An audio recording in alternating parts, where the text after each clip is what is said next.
for some reason you want a copy of this.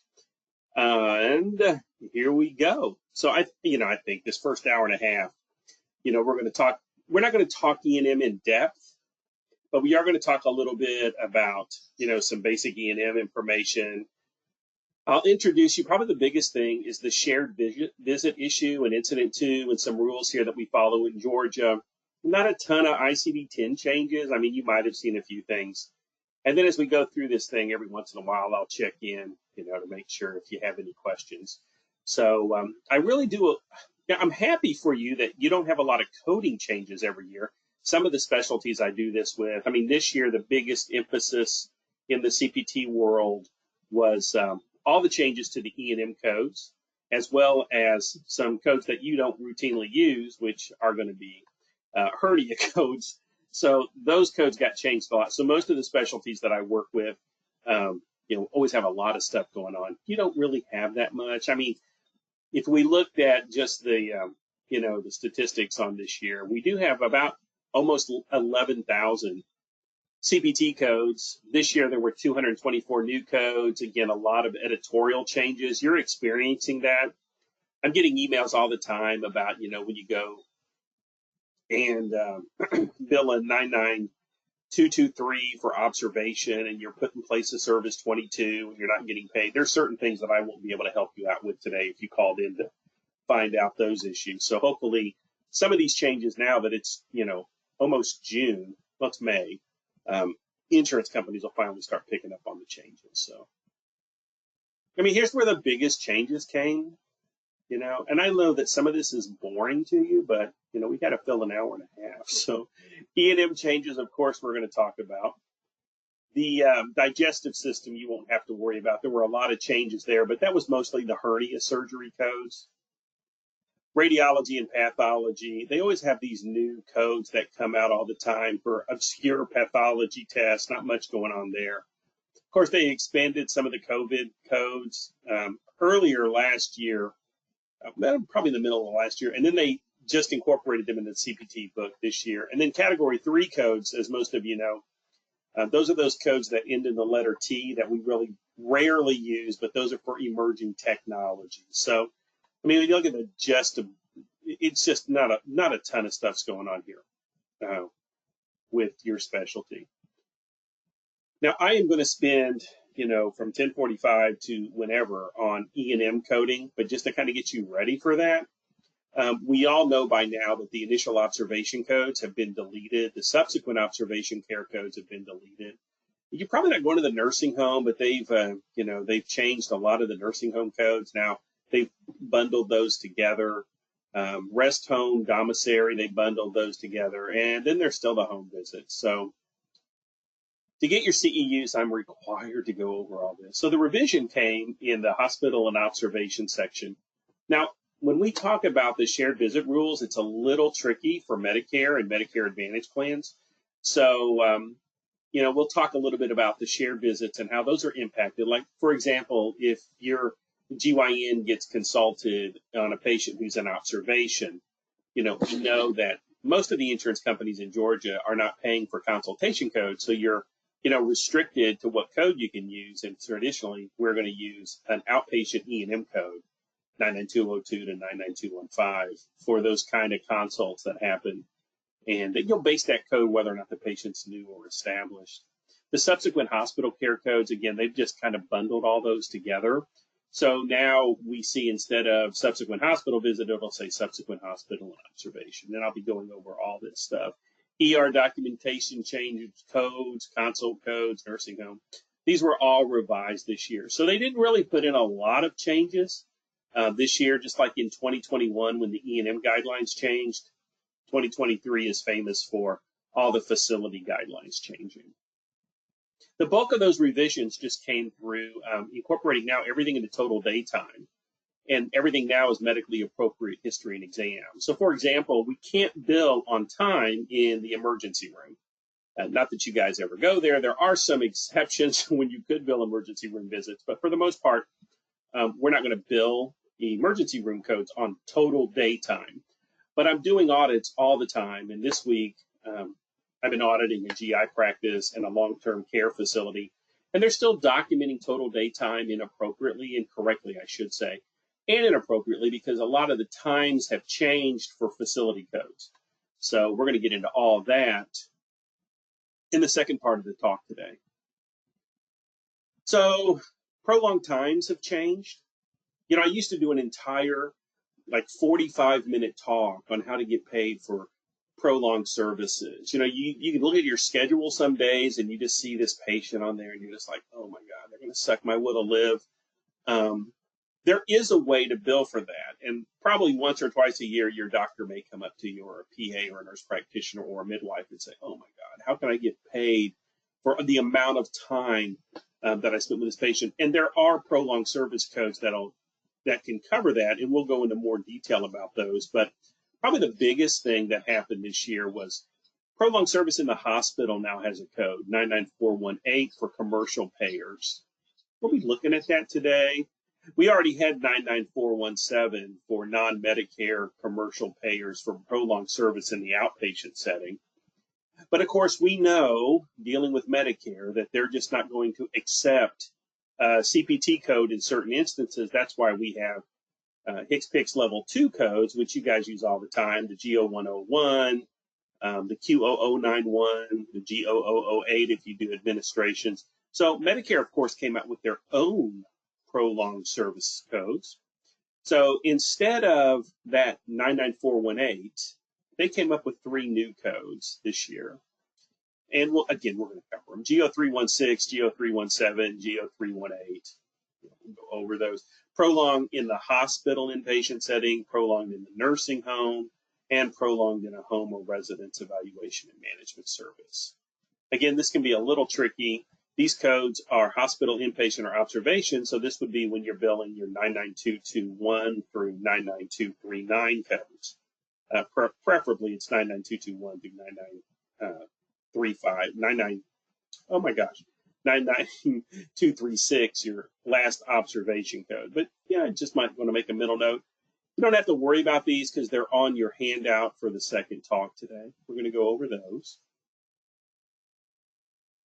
Most of you probably are not doing transitional care management, but again, if you're a CPC or a CPMA or a CEMC, it's important to kind of note that there are some codes that changed this year a little bit, not so much the terminology, but they've added a little table in here. And that's probably also important for me to let you know that there are coders on here who do multi-specialty, or they might have a billing company that does a lot of different things.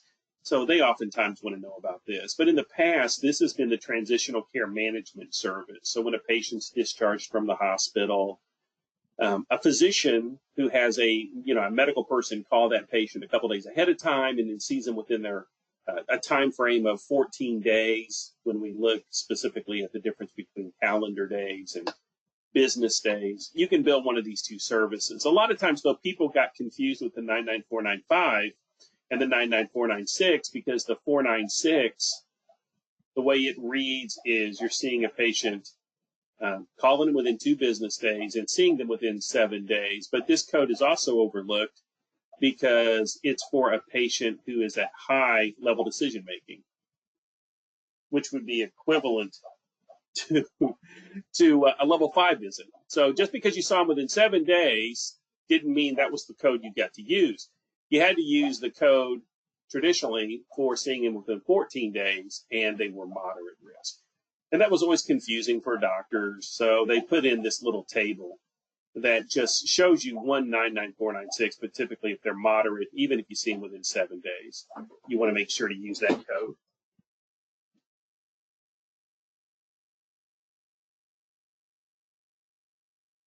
Sorry, I'm working from home today like some of you, and my chihuahua was making too much noise. All right, so I just had to punch it. She's a good dog. Prevention and screening codes had some changes. I know some of you do some prevention. A lot of the GYNs that I work with in rural settings are actually, the internist and the gynecologist or the family practice. I mean, you're doing kind of everything. And some of you bill, again, in a multi-specialty clinic, and you might have some, physicians or mid-levels, APPs that do these kind of services. It's really important to know that there were a lot of changes this year to some preventative medicine services. Some of you probably do a depression screen. Now, in the CPT book, that would always read 15 minutes. Medicare's national policy read up to 15 minutes. And then when we got to 2023, CMS changed both of these codes, 442 and 444, to 5 minutes. Okay, now it's really difficult to do an alcohol screening in 5 minutes, especially if the patient passes. So this isn't a code that we really encourage people to use, the GO442 for the alcohol screening. But the GO444 is a good code. I mean, sometimes you'll bill it on a Medicare Advantage patient, and you won't get paid, and that's because there's only one of those that's billable a year. But the reason I'm going over this is please check your templates, check your macros, your dot phrases, and just make sure now that you understand that that code now is 5 to 15 minutes and not 15 minutes. So if you were stretching the truth just a little bit, you don't have to do that anymore. You can normally do a PHQ 9 and go over that with the patient, especially if you read the questions really slow. You can probably get the 5 minutes. But the alcohol, the cage form, isn't something that I ever recommend doing unless a patient maybe takes the cage, because I want you to do it if that's your policy.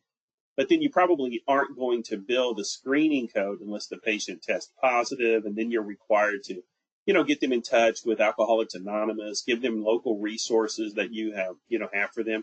Make sure too with that depression screen that you're including the type of test that you did, the score, and any recommendations.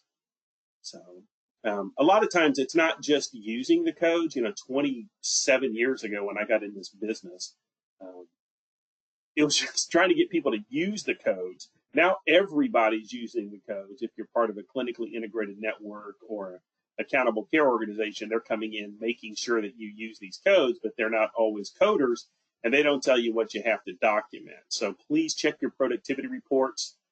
Look for that 99496 that we just talked about. You don't want to have a lot of these in your productivity report, and you definitely don't want to have a lot of these on your productivity report because, again, this is a very difficult code to support.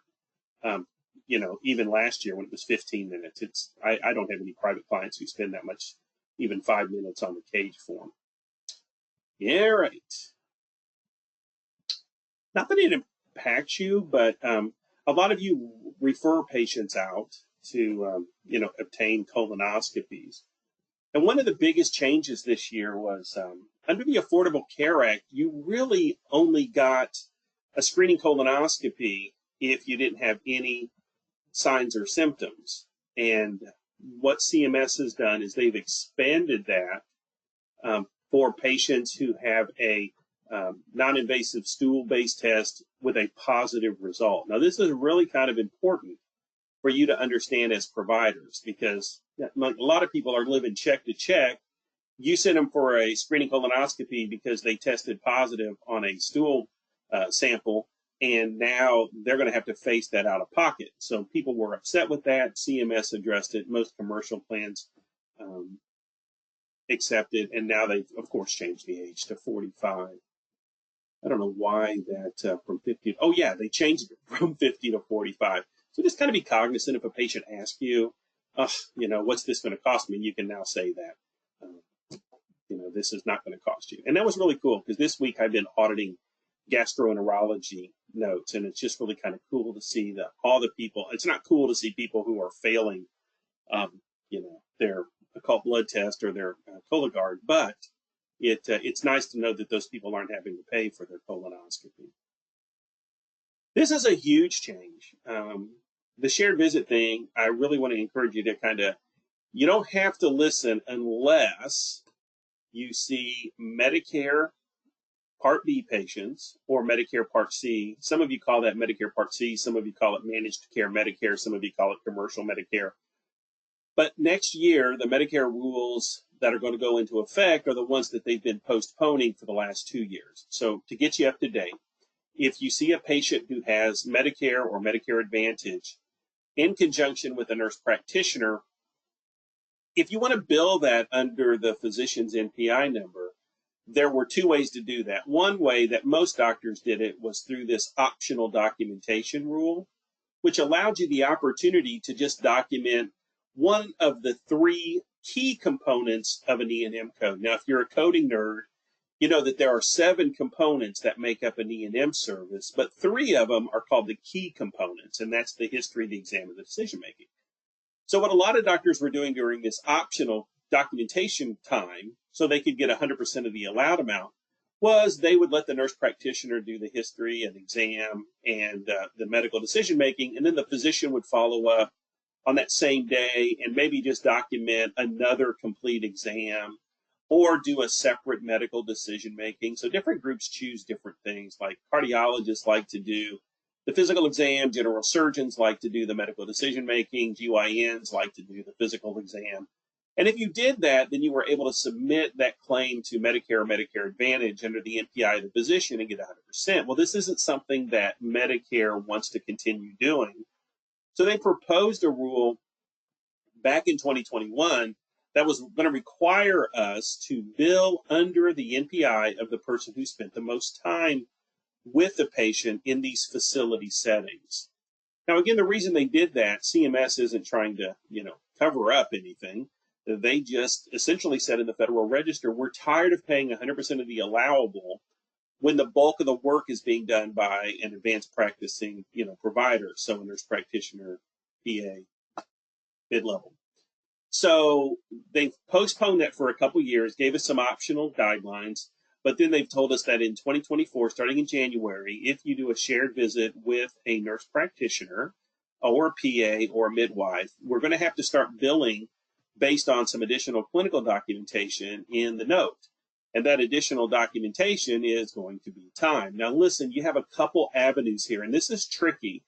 Not everybody's going to get this right the first couple years, but just so you hear it repeatedly, the types of services that we're talking about are going to be typically place of service 11. Now, a lot of people don't know if they're new to coding that 99202 to 99215, if you open up your CPT book, those codes read office or other outpatient services. And there are other places that have ability to use these codes. We can use them, let's say, if you are in a facility setting and you're working in an outpatient department owned by the hospital, chances are they could be billing you under place of service 19. And you would know that as a coder. But if you don't know, if you're working at a hospital, sometimes this happens where they're billing you as an outpatient, and then they're charging a facility fee to your patients. That's one of the things that usually sets it off. 22, outpatient. And I already mentioned how these codes could be used in those settings. So you could use these codes for an initial consult that your GYN had to do when a patient was in observation, or an OB for that matter, going over to the hospital and seeing a patient in observation. You're technically in the observation world not going to bill a 99221 through a 99233, even though those are initial inpatient or observation codes. You're going to stick to these because those codes are traditionally for the person who actually put them in observation. We'd use these, though, like I said, in place of service 19, 22. Heck, you can even use them in place of service. I think it's ER. Oh my gosh, I'm having a brain attack. I think it's 23. So you can use these in any outpatient setting. Just remember to know that you don't use them in place of service 11. Now, in place of service 11, we're billing under what are called incident 2 rules, and they're completely different. So shared visits happen in facilities. Incident 2 happens in like a non-facility, specifically your office. We're going to be having those problems in observation. We're going to have this rule applied to our inpatient and observation services. We're going to have this issue with nursing home codes, and critical care went into effect with these on 2022. Not that it matters, but again, in the critical care setting under Medicare rules, we were never able to add together the times of the two providers to come up with a total time. And it's really funny. CMS said, okay, well, we're going to let you add up your time, which was really cool if you work in the ICU, because to get a 99291 and a 99292, you basically needed like 75 minutes.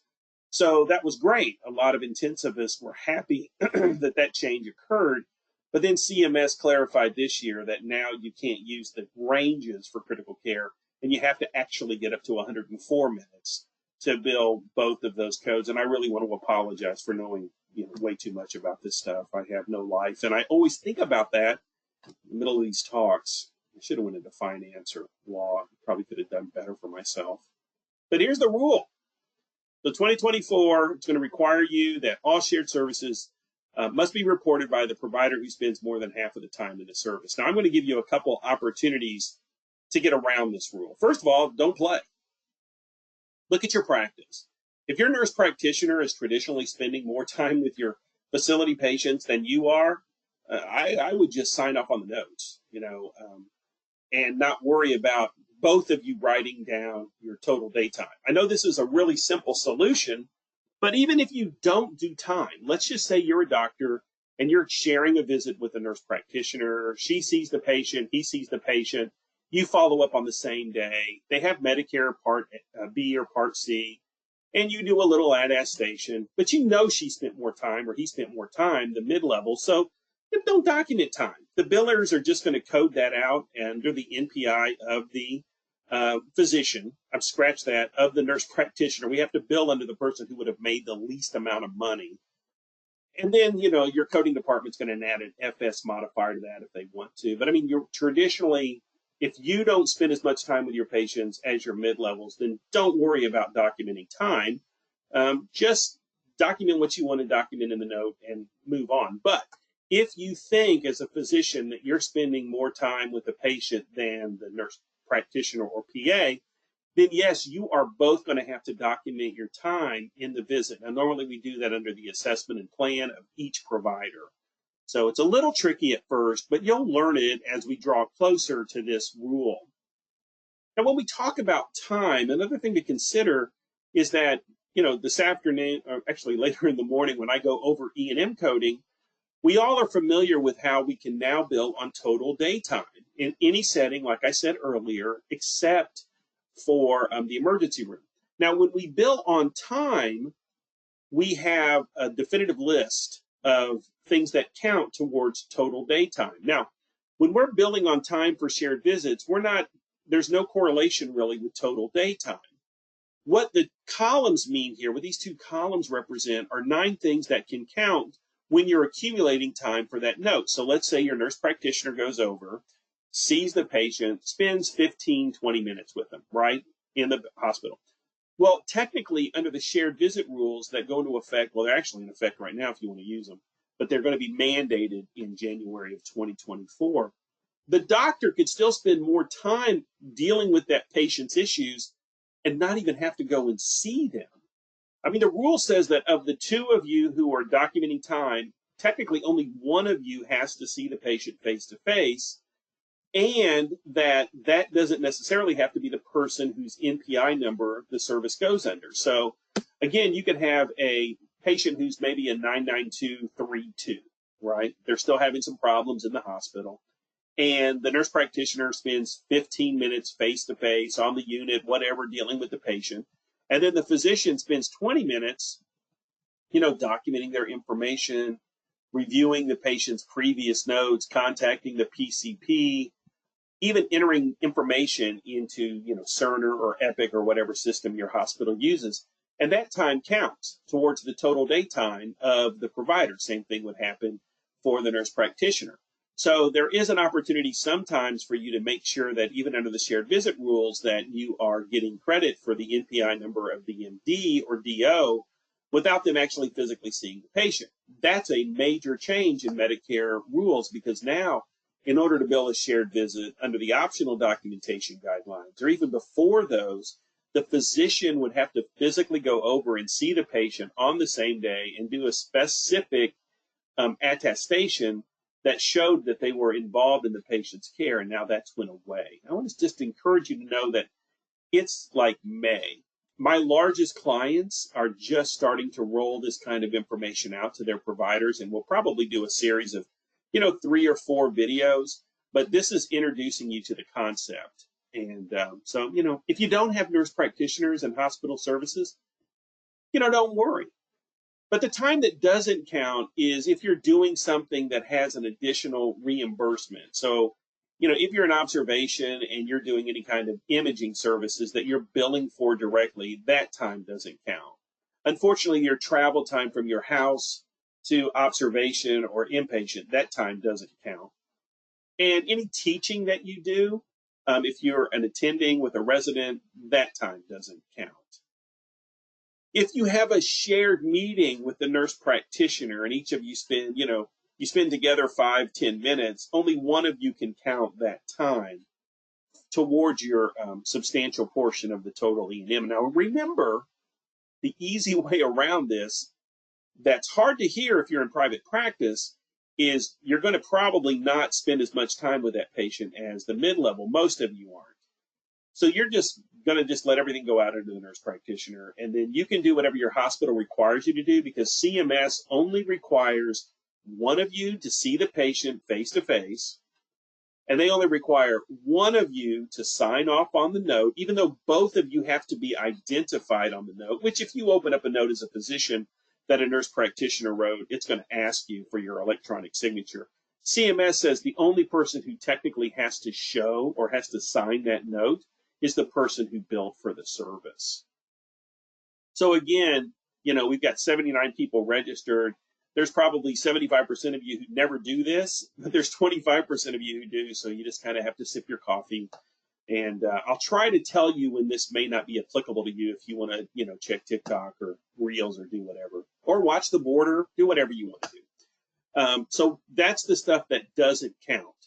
Now, again, just to kind of get you up to speed here, this is where these are going to take place. Observation, when you're billing E&Ms or in the emergency room. Check your hospital, though. Make sure if your patients ever complain again about getting a facility fee for seeing you, then you're probably going out under place of service 19, and then observation is 22. Hospital observation, if you put somebody in ops, you'll see the range of codes here.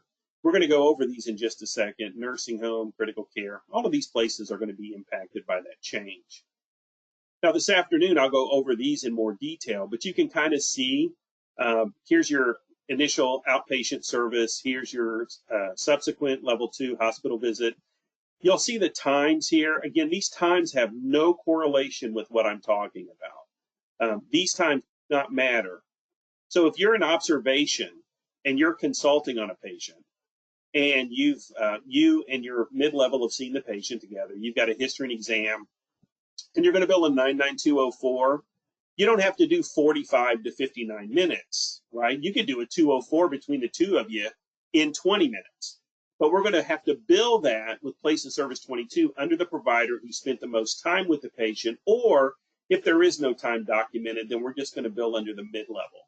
So don't get these times confused with shared visit times, okay? There's no correlation. The thing that made it weird, though, is they added these 9 bullets, and this is how we bill total daytime. In all places of service, we use daytime, and we just have to document that we did, 3 or 4 of these little, and 3 or 4 is my number. You don't have to do that. I just like it when doctors say, I spent X amount of time, and I was involved in the following activities. That's the kind of stuff that I'm talking about.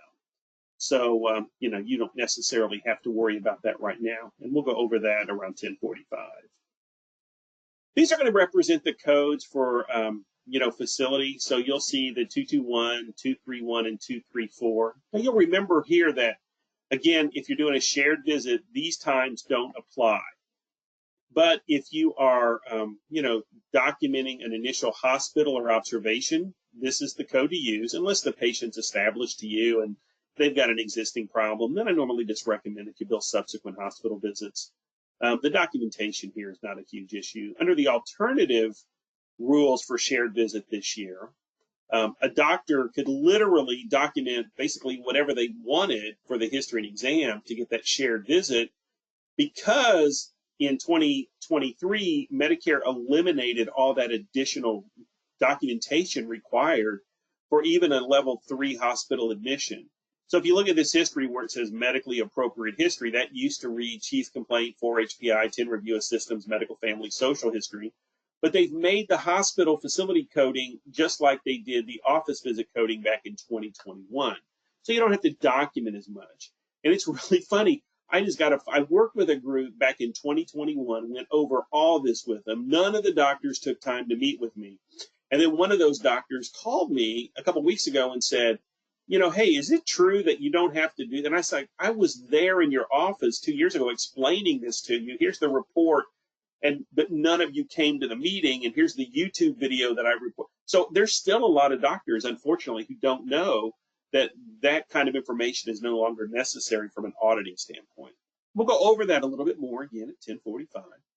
Do pay attention to the fact that you remember that prolonged service code that I talked about? Now, there is an exception for prolonged service in the shared visit world. Really tricky. I'm only going to spend a couple minutes on it right now, but you'll get more experience and more exposure to it as time goes on, because you can do it right now. But let's just say you had a 99233, a subsequent level 3, and you wanted to bill that on total time, right? So that's 50 minutes.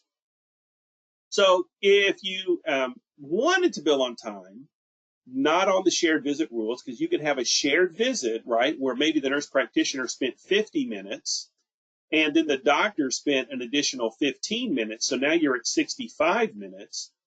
We could throw this GO316 onto the claim form, bill it under the nurse practitioner, but get that extra $30. So while CMS thinks, hey, we're making this so much easier, they're really not explaining a lot of detailed information. And there's not a lot of coders out there who really do this full time enough to kind of say, oh, here's another option for you. So if you knew that, go to your doctor today and say, oh, Steve didn't tell me anything I didn't already know. But the 233, now, if you could bill technically a 99233 as a shared visit, if the nurse practitioner spent 15 minutes and the doctor spent 20 minutes, that's only 35 minutes. But if the complexity is there, you can bill this code. The only time comes into play really on a shared visit, from what we understand right now, would be if you wanted to add the times together and somehow you came up with 65 minutes or more. Now, if they're commercial, it'd be 99418. But in Georgia, one of our biggest payers commercial-wise is Anthem. And today I'll show you where you can go on the Anthem website and see the list of ICD-10 codes that they cover for prolonged services. It's really kind of restricted. Of course, Medicaid doesn't cover it. Why would they? So that's kind of how this whole rule works. This is going to be your nursing home codes, which most of the people on this call probably aren't going to the nursing home, but you might. And again, this is impacted by the shared visit rules because it's not in your office. And the time requirements are here if you want to bill on total daytime. The long-term care audit that I just did, the old time for this code, it wasn't 45 minutes, but it is now. And they weren't documenting their time correctly because they didn't notice the time change. Just like the 99233 used to be 35 minutes, but now it's 50 minutes.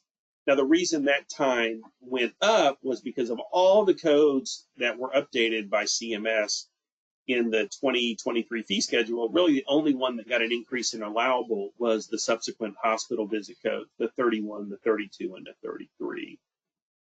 So, again, long story short, as you're studying and learning more about this, don't confuse total daytime when you're doing shared visits. They're completely different. Your time for a shared visit has no correlation with total daytime unless you're going to use total daytime for that level of service and perhaps get your GO316 or your 99418 of it. The thing to remember too, if you're a coder, is these codes, this additional prolonged service code, can only be added to the highest code in a given category. So while most of you don't do nursing home, if you were ever asked a question about this, you would know that for a 99306, that's a nursing home initial visit, it's 45 minutes. You'd have to add 15 minutes to that for a total of 60 minutes before you could bill this code with the GO317. Same thing with the 99310. So you only use these prolonged service codes with the highest code in a given category. All right? So that's kind of another thing. You're going to learn more about it. I don't expect you to understand it now. In 92, when I started teaching coding, I taught that for, 30 years? And we still had doctors up until, December of 2020 who didn't understand those, 30-year-old rules. So it takes time to learn all this stuff. And again, if it doesn't apply to you, that's great. I have a lot of doctors who treat this issue the same way they treated ICD-10. Because a lot of my clients retired before ICD-10 came out, and they would come to my meeting and go, oh, this is really cool, but I don't care because I'm retiring next year.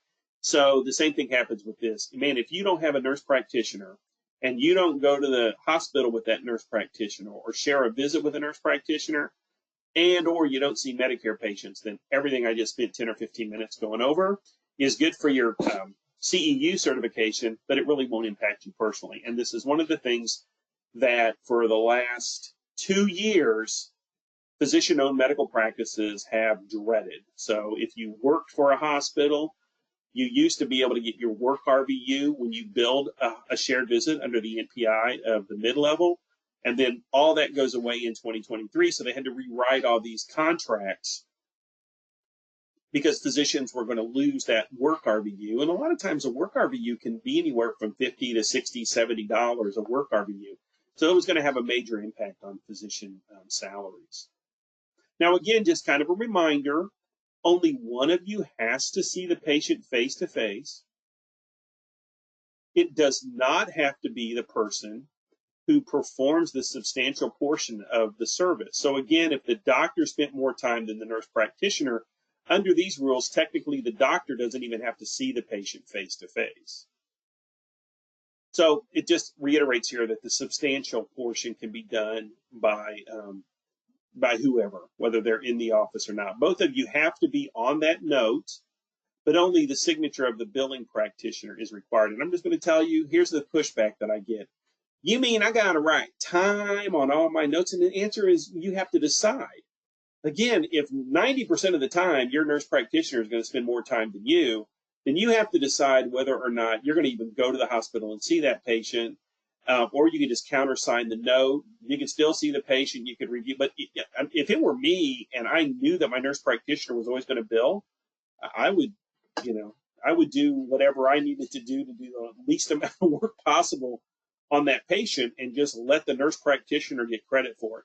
And then internally, your billing company, your billing people are going to have to say, well, I see more than a counter signature on the note, so I'm going to use the FS even though there's no time.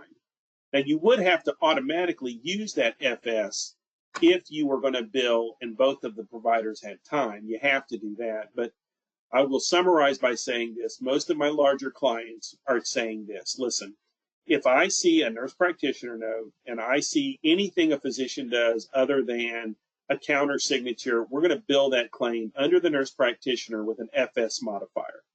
If we look at a note and we see that time is documented on both services, we're going to first look at those services. We're going to add the time up to see if it's possible we can get a prolonged service, or we're going to bill into the provider who spent the most time, and we're going to use an FS modifier. So, again, my final suggestion is if you're not billing as a shared visit, again, this really doesn't apply to your note. You'll just countersign the note. Again, it's up to your hospital bylaws. CMS doesn't dictate signature policy, and they allow for state rules to usurp regular.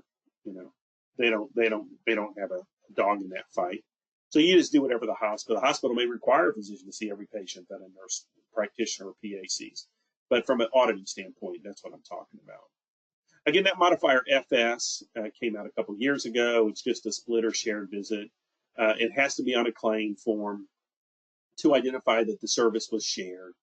That's why I'm saying that even if you don't put time, if both of the doctor and the nurse practitioner have a note, I would just bill it. I mean, it's silly to me. It makes no sense because if that note gets audited and you build it under the nurse practitioner, there's no penalty or fine. So just do what you feel is comfortable. Most people are just taking the easy way out, and they say, listen, if I see anything other than a signature, even if there's no time, I'm going to use an FS modifier. Why? Who cares? You always want to do what's going to be the least amount of drama in your life. So the good news for you is if that bored you, you got another hour and a half of it after our first break. Now, just to kind of talk about some other changes in CPT that may or may not, impact you. So if you've got your pin out, there were some codes that were added this year. Implementation of absorbable mesh or other prosthetics for delayed closure of defects. So you might want to take a look at that code, external genitalia, perineum, due to soft tissue infection or trauma. These codes are kind of cool. This is an add-on code, removal of sutures or staples not requiring anesthesia. Sutures or staples.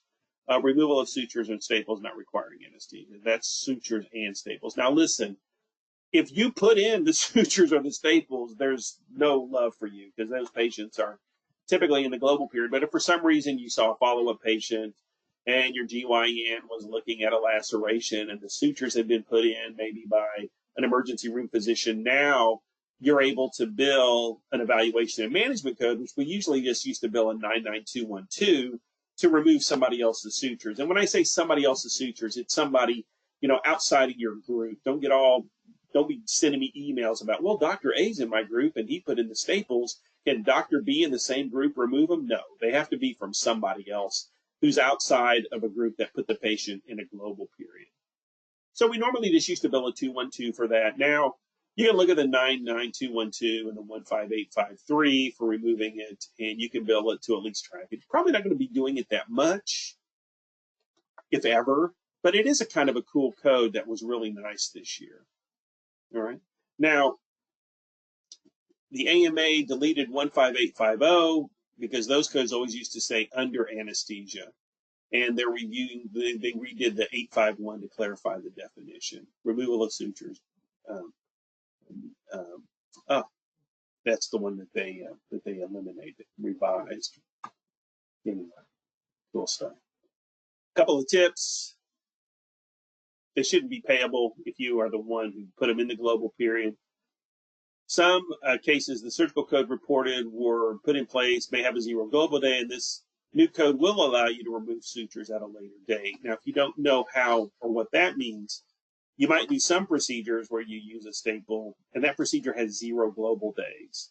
And if you want some information on how to find out global days, I'm going to show you some of these URL. I'm big into, I think it's called a URL. It's the thing you take a picture with your phone, and it takes you directly to a website.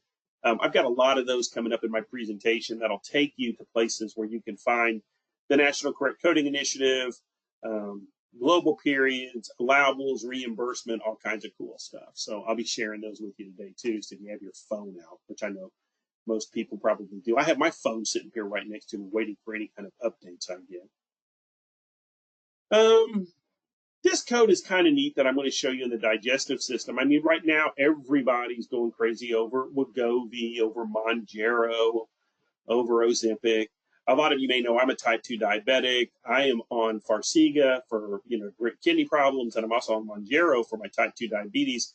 Got my A1C down to about 5.8, which was really cool. And I go to the pharmacy to pick up my Mounjaro, and my pharmacist, Eric, tells me, well, dude, they ran out of Wegovy, so a lot of people started putting their patients on Mounjaro. And so there's a lot of interest right now in people losing weight. And this was a surgery that came out a while back, and I remember seeing it down in Moultrie, Georgia, I think it was, where they put this bag in your stomach, fill it up with blue dye, and then this would suppress your appetite. I mean, again, you're not going to bill this, but it's nice to know that there is a code for that right now, and that's the intergastric bariatric balloon. So there's a transoral with deployment, with removal. So, just in case a patient ever asks you about that, there is a code for that now. But again, a lot of people are on the injection list. So, taking the Wegovy. Then I also have people who are starting to do, oh my gosh, they're buying it where it's been made by another pharmacist. So there's this place, I guess, in South Florida that, makes their own kind of concoction of Wegovy, takes a couple things out, adds a couple things, and then doctors are now giving that. So compounding, that's the word that I was looking for. Now, this next section is on remote patient monitoring. A lot of GYNs now are starting to look into this because the reimbursement rates are pretty good. especially, if you have a pregnant patient who has gestational diabetes or elevated blood pressure or even morbid obesity. There are these codes that, if you work in conjunction, they send the patient a device and then they take care of all this. It's kind of a side hustle. If you watch, Reels or TikTok, everybody's got a side gig. More and more people are getting interested in remote patient monitoring. And because of that, I just give people the name of a guy I work with. It's nothing special, but I'm sure the GOGS has some people who do it. But if you're interested in finding out what these remote services are that you might possibly be able to add on to your practice, yeah, Adam's a good guy. And I just he's the only guy I pimp on these videos because, they know more about it, and it's really difficult for you to do on your own unless you own the equipment and blah, blah, blah. But I'm having more people email me about that. And so if you're one of those people who's ever thought about this, Adam's a cool guy. And he, not a hard sell, but he'll do a little thing with you. Telehealth is, of course, still around. We know what's going on in the world today. The public health emergency ended. You probably never thought in a million years you'd know what Title 42 was until, everybody started losing their mind about Title 42 ending last night at midnight. Of course, I was up way late last night watching an old movie, an old Adam Sandler movie. When midnight hit, I went on YouTube to see, does anybody have a camera at the border so I can see this proposed influx of immigrants? But telehealth, it was in the public health emergency, and Title 42 ended again because of the public health emergency, and then the World Health Organization also has pulled back on the national public health emergency. But there are still some opportunities for you because according to Medicare, they're going to allow us to continue with telehealth and telemedicine services for at least, until the end of next year. We're keeping our fingers crossed that, CMS will keep these codes around and allow us to continue to do it. If you look in your CPT book ever, you're going to see some little stars next to codes, and those stars indicate the codes that, according to the AMA, could technically be billed as, audio, video services, and some are audio. The doctors ask me all the time about that list and what they can do. And when you go to CMS's website or you just Google 2023 telehealth, you can download a long list of services. And then there'll be a column over here that says, can audio only be done? If you see a yes here, then that means, yeah, you can do it over the phone. If you see nothing here, that means you have to do audio video. Now, one of the problems that we're seeing with audio video or audio only is the documentation is not good. And when I say not good, it's so simple to fix with a dot phrase. And that dot phrase would just simply have to include the patient's consent. They have to consent, informed consent, inferred consent. Even if they sign a piece of paper in the beginning of their new patient, none of that. You need to go ahead and put in the note that the patient consents to this telemedicine, telehealth service, and then go further. If I'm doing a dot phrase, I'm going to say patient understands that they are responsible for any co-pays or co-insurances applicable to this service. Then you want to make sure that you document, if it's audio video, your time. You want to make sure that you document the exact time that you spent on the phone. Don't use a range, but document the exact time. And then make sure if it's audio only, you're doing topics discussed. Now, if it's an E&M service, because you're doing audio video, then you want to make sure that, again, you have the consent from the patient. Some insurance companies now, there is a new modifier. Some people are going a bit far, and they're even putting where the patient is located. So, if you wanted to go nuts with your dot phrase, you could say, patient consents to this service, understands that they're responsible for the co-insurance and co-pays associated with the service. Patient's location was home. Patient's location was at a theme park. Patient's location, I've done telemedicine from my car, and my doctor's been in his car. So, you can, there's a modifier that you can use now for other than patient's home. So some people are actually going there. My larger clients now, we changed our dot phrase to include the location of the patient. And then we do our E&M like we normally would. What a lot of people don't know is that even if you're doing an E&M during telemedicine, because it's audio video, and Medicaid has its own rules, they let you do E&M with audio only. But if you're doing an E&M service, you don't just have to do it on the history, exam, and decision making. You can also utilize the total time concept, the total daytime concept. So you might have a patient who you're doing audio video that maybe only supports like a 213. But at the end of the day, maybe you spent 40 minutes on that calendar day dealing with that patient. You can actually bill it if you documented the total daytime was blank minutes involved in the following activities. You can actually do that as a 215. Now, what's interesting about this is that these rules that I'm sharing with you now came out in 2020. So CMS actually allowed us to implement the 2021 E&M guidelines even before it was 2021. So these rules that I'm talking to you about have been around for, since this is May, probably 3 years. And a lot of people don't know that. And in your specialties, a lot of times it's not just a phone call, but it's a phone call and it's a follow-up. The other thing I kind of advise you to do, if you're using the 99441, is kind of remember that code has some caveats. I mean, one of the caveats of that code is that it's patient initiated. And also with the 99441, that's that 5 to 10 minute, and the 99442 is 11 to 20, etc. That code can't be related to anything that's happened in the previous 7 days. And if you're billing the telephone call service, it can't result in maybe the patient coming in on your first open appointment. So if they were to, if you did the audio video, if you did the video, scratch that, rewind. If you did the audio only, and it was a 7-minute visit, and it was initiated by the patient because the patient called the office, the receptionist offered them this or that, and they said, well, yeah, go ahead.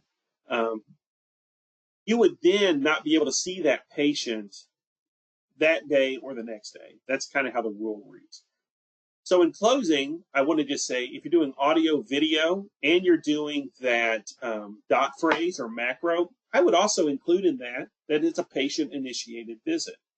So, your note would read something like, patient consents to audio or audio video service. Patient understands there's a co-insurance, co-deductible that would be required. This was a patient-initiated visit.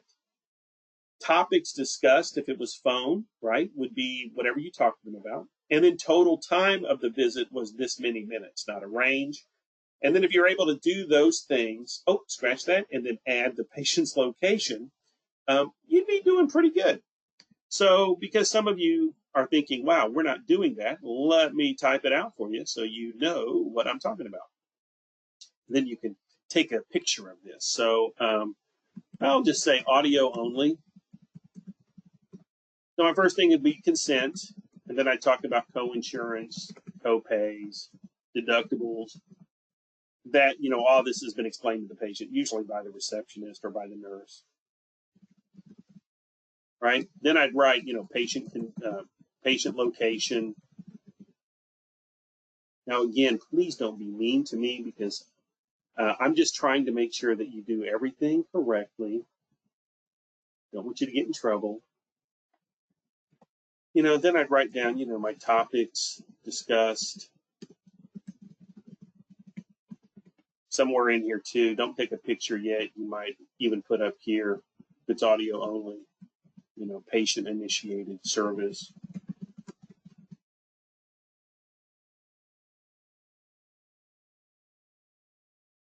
Then you have your consent, your topics discussed, we're almost done. And then your time, your total time on the phone. All right, something like that. If you're going to change it, go all in. Don't be weak about it. Just go ahead and do your thing. So patient initiated, because these are going to be your 99441, 442, and 443. The bad news about these two is, they don't really pay well anymore. When they first came out, Medicare rates are still the same, but they were making a 99441 the same allowable as a 212. The 442 is the same as the 443, and the 99443 was the same as the 214. So you were actually making as much money doing audio only as you were doing audio video or even an office visit. And if you were doing audio only, you didn't have the overhead that was associated with that condition. When the public health emergency goes away, prior to the public health emergency, Medicare already had a code for teleservices that could be billed even if you weren't at a remote site. So once this public health emergency goes away, and then if CMS decides, well, we're going to stop this altogether, then they're going to revert back to the previous rules. And the previous rules, you have to understand, telemedicine has been around forever, but you just weren't using it like you did during COVID. And the previous rule that they'll result back to, or they'll fall back to, would require the patient to be in a physician's office or a hospital facility or outpatient facility, like in a rural health setting, sitting in front of a camera and equipment. They would then only be able to bill a remote site fee. And then the doctor who's seeing the patient would be like in a city. So you might have somebody who's down in Plains, Georgia, and a patient who needs to see a cardiologist, and the closest cardiologist is in Macon.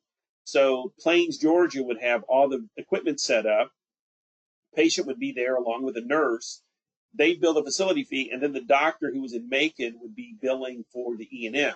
When public health came around, the public health emergency, they eliminated all that and said, you know what? We're not going to make the patient be in a remote site any longer. We're going to be able to let them do it from their home, and the doctor can do it from their office. That's really important because a lot of people, a lot of consultants went out and they were Googling stuff during the public health emergency, and they don't know how to Google because they weren't picking in the Google box, the time restraints. So people were pulling down articles from, 5 years before COVID, and, you can't do that. I mean, if you're going to do something, you need to make sure that you're searching for recent information and that you have an APA reference or somehow that you're kind of quantifying where that information came from. So I spent a lot of time, fighting people on their silly ideas of what telehealth and telemedicine was. And now that's not really an issue. So we still have some time to do it. And let me see what happened with my presentation here, since I got off track here. All right. Let's see, where were we? Prolonged service. Oh, we're at, sorry, that's yesterday's presentation. That's probably why it's not working. So here's where we were. Woo. So that's why it's cool to go out and look at this list. You can kind of see everything that you can do. So, if you're in one of those groups where, even though ACOG has traditionally said, we don't think GYNs can do this, if you're doing annual well visits, the depression screens, if you're doing those services, remember G codes are Category 2 HCPCS codes, and they're Medicare, usually Medicare only codes. I mean, there's some exceptions to that. Like the depression screen for commercial is 96127. And you can go out there 96127 and you can find codes. You can Google, depression screens. Normally when we do the 96127, though, we want to go ahead and see a PHQ-9. Medicare doesn't specify, but it's still, we like the PHQ-9 for those, especially since we have to go now 5 to 15 minutes. But I had private practice physicians who were able to still generate money during the worst part of COVID because we were just doing these from our office. So it's always good to take a look at that list. If you can't find it, send me an email. I have it. I'll send it to you. But it's so simple to find. Just go out and type in, CMS, telehealth, telemedicine, list, coverage. And don't ask me the difference. If you put 5 people in a room and ask them to define telehealth or telemedicine, you get 5 different answers. That's why I use simple language like audio or audio video, because still people don't agree. And if you Google it, you find different articles and different people use it different ways. So that's kind of why I just say what I say. ICD-10. Wow. One of the things that I want to do when we talk about ICD-10, which I think is the last section here, is there's one of those cool pictures. Let me see if it still works. I checked a couple of them last night. But the ICD-10 section has always just kind of been a pain to teach because, you know, it's so boring. Because a lot of the stuff you're never going to use. Let's see, if I put my, oh, you got to be kidding me. Is it, oh, there it is. Yeah. So if you click on that, it'll take you to my website. And if you go to my website, if you hit the upper left-hand corner, you'll see something there called useful coding links. And when you go to use this thing, the jig here takes you to my website. If you hit useful coding links, you'll see where I have downloaded the specific changes for ICD-10 on my website. So if you want to, you know, download those, put them on your, you know, in a file somewhere if you feel the need to, you'll be able to access all of those codes. So again, a lot of changes in ICD-10 that we haven't seen in the past. But the reason this is happening, and I hope you don't mind me kind of explaining stuff to you. I know when I watch YouTube videos and I just want to find out one thing, I look for the 5, you know, anything less than 5 minutes. So I apologize. I hate myself for explaining everything. This is why there was a change. People who are part of an accountable care organization, we get credit when we use specific diagnosis codes. So when we pick the right ICD-10 codes, it helps inflate. Actually, I shouldn't say inflate. It does inflate our case mix index, which is a term that I use. It's an old term from hospital days, but it just shows the severity of your patient population. In the past, dementia really wasn't part of that program. So CMS now has expanded. I should say the World Health Organization, because CMS doesn't write this. The World Health Organization has expanded the dementia codes, and then the CMS has looked at those dementia codes and now gave them some value, gave them some weight that we can now use when we're building up our severity of patient care. There were some new endometriosis codes, maternal care for fetal disorders. They really expanded head injuries. I mean, if you live in Atlanta, those little scooters are just so annoying, right? And I have a daughter who's a nuclear physicist, and her husband, teaches biology, and they want to save the planet.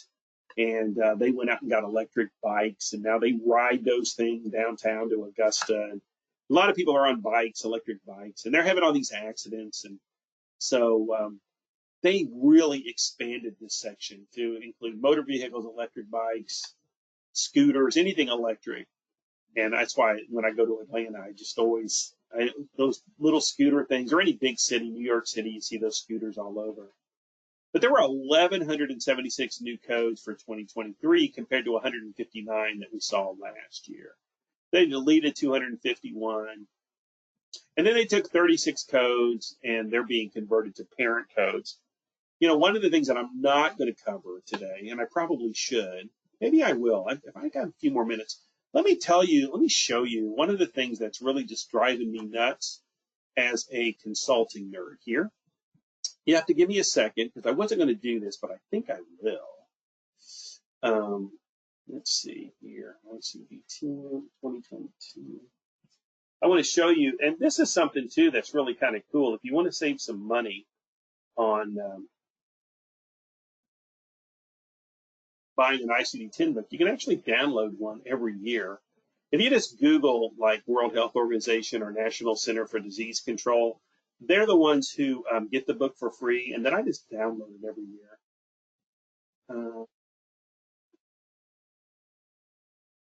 So when I teach my CPC classes, and if I'm teaching them in person or remotely, I just, I have the book. So one of the things that's been bothering me the most is people getting denials by not understanding how to actually read the book. So I thought this would be kind of, since I'm talking to you today, get this off my chest. It's going to cost me money if I explain this to you, so don't be hating on me. This is probably a code you're never going to use, all right? But if you're ever getting a denial for ICD-10, it's usually because you're violating either an excludes 1 or an excludes 2 code. Holy shnikey. See, I picked the wrong word now. There we go. Let's just stop searching. Good, this will give me a chance to drink a cup of coffee here.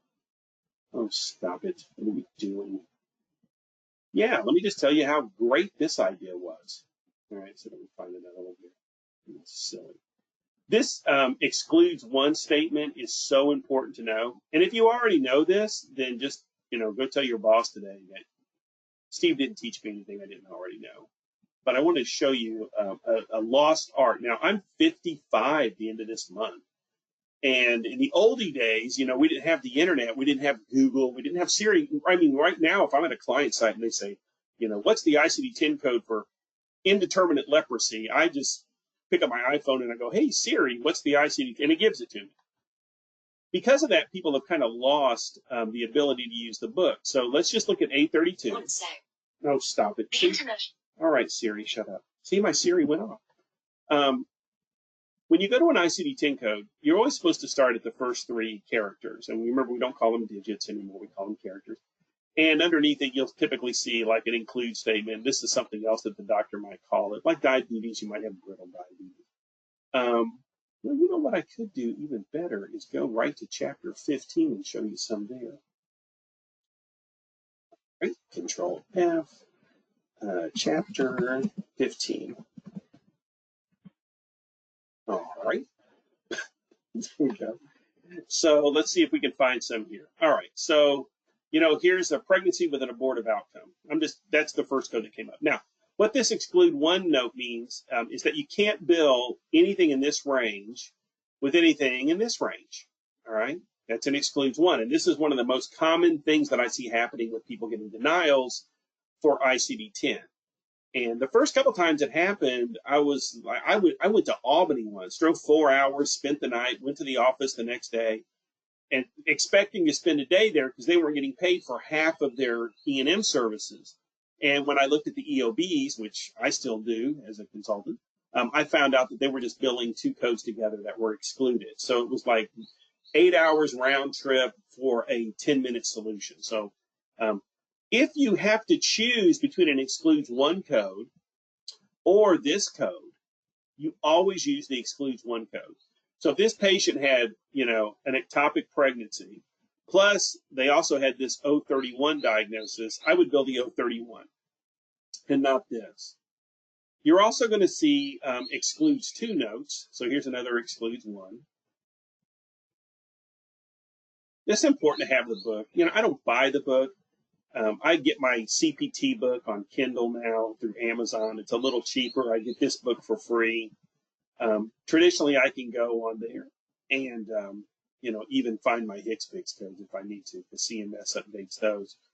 Here's an excludes 2 note, right? So here's a patient who has supervision, other poor reproductive or obstetric history. Now, if you also had a patient who had an excludes 2 diagnosis here, excludes 2 are kind of like the 59 modifier. Excludes 2 means they typically don't happen together, but if they're documented, you can bill them together. Now, you know that the insurance companies, they usually will deny anything that has an excludes in front of it. So it's just worth a second, to take a look at this. Now, while you're looking at this, if you didn't go to my website, I'll show you where you can find everything I'm about to talk to you about. So the coding consultants here. Oh my gosh, look at that. I even have a little, I didn't know that.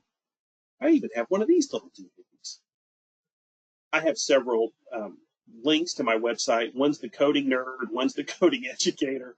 Now I'm on the coding consultant kick. So when you go to my website here, you go to useful links. None of this stuff costs you any money. I just don't like to be, And here's the chapter 15. Now, again, I get this from the National Centers for Health. So it shows me every year a list of codes and it'll say over here, no change, no change. They deleted these words. They've added these codes. And this is the code. These are the down and dirty. These are the ones they've changed. If you don't see something here, you don't need to know it. Now, if you're a total coding nerd, every year we go to like Appendix B and C, and we're looking for any, new codes, deleted codes. And this is kind of the same theory. Go there, look at that. I think I have. Here's that prolonged service file from Anthem that you can take a look at. And you go down here to about the second page, I think it is the third page? Yeah, here's the ICD-10 codes that they pay for the prolonged service codes. the 99417, the G2012, and here we go. It's popping up here, but it won't be there. But that's where that is, and that's the G2212. They're going to change this policy because these codes were deleted, the 99354 and 55. So you'll see a pretty restrictive list here. There are some for patients who have these conditions in the pregnancy-related world, and maybe you didn't know that. Maybe you didn't know you could do the prolonged services on that because a lot of times your pregnancy visits are covered in the global, and you're not billing separate antepartum. And then even if you do and you don't get paid, then you send me an email, and I'm like, yeah, what do I tell you? It means I don't make insurance policy. And you can appeal it. It's a whole other conversation that people want to talk to me about. And that's billing an E&M during pregnancy. And typically we just say that if the patient comes off schedule, so like if it's an unscheduled visit and you want to bill an E&M, chances are, it could get denied. But if you have sufficient documentation to show that it wasn't part of this normal scheduled visit, you can have an opportunity to bill that. Let's see, what is this? This is the 2023 ICD-10 update of everything. So, if you could find these links when you go out there to the National Center for Health, you can download, and then this file shows you everything. Of course, it's 76 pages, but you can go out here and every chapter, it tells you if there was a change, a revision, an addition, or a deletion. And it's just a nice file to have, it's a nice file to have. All right, so that's my website stuff. What else is on here? So also, how we talked about the National Coding Initiative, like if you've ever wondered about the modifier 25, for example, when you can and can't use it, and you read 1,000 different articles and you don't know what the rules are. Most insurance companies follow, these NCCI policies, and I have a link to them here. So if you're ever wondering about, anything that's bundled in the, OB section, OBGyn, you can come down here and look. It talks about global periods, modifiers, and then there is a section here devoted to your specialty. There it is. So, it talks about, you've probably always known this rule, but all surgical laparoscopies include a diagnostic. So, like the 49320, we know it's a separate procedure. We can't bill it. If we do a laparoscopic, a laparoscopic total abdominal hysterectomy, the note's going to say that, but if you never knew where that rule was, it wasn't that the consultant or the trainer who told you that was a genius. It just means that they read this section. So I keep it here so when doctors don't, in my reports, I reference that a lot. And then there's some information here on how you can read the Medicare fee schedule. So if you ever want to go out and, look at a fee, look at global days, this tells you step by step how to do that as well and where you go to find those global days, which are things that I told you I would show you.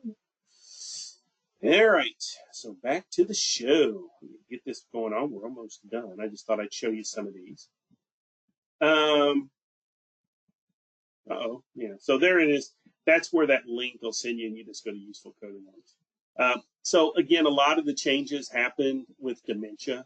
Now listen, if you're not part of an ACO or a clinically integrated network, you probably never use these codes, but you do see people who have dementia, and I just want to let you know that this section has expanded significantly, and you get access to that again on my website, or it's the easiest way to find the new codes. You would just go to that download that says 2023 ICD-10 changes and Google down to FO1s, and you'll see all the new codes that were added.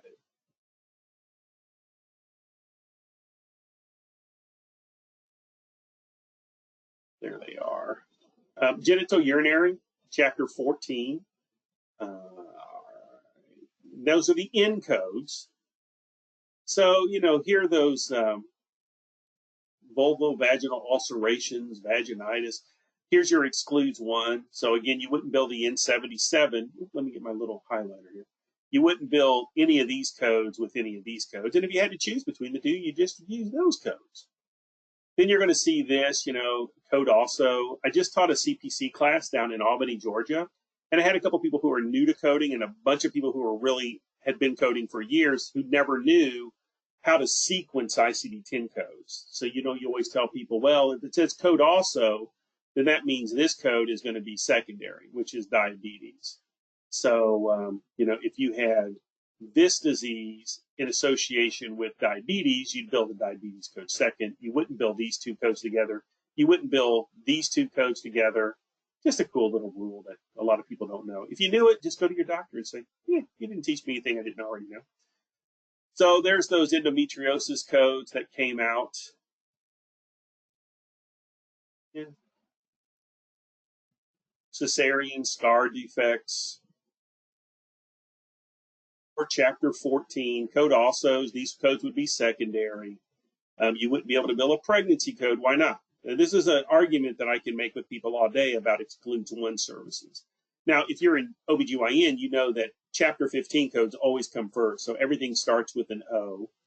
And here we can see that if I have this condition, I can't bill it with an O code. So if they are pregnant, then I have to bill this code and not that code, because you always bill an excludes one code when you have an option between, you know, an ICD-10 in the tabular. You always go with the excludes one code. So if you're studying for your CPC exam, that'll help you with sequencing.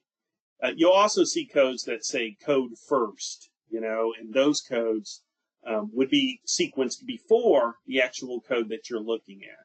So there's code also, use additional code. Those are usually going to be your second tertiary codes, and then code first would be that.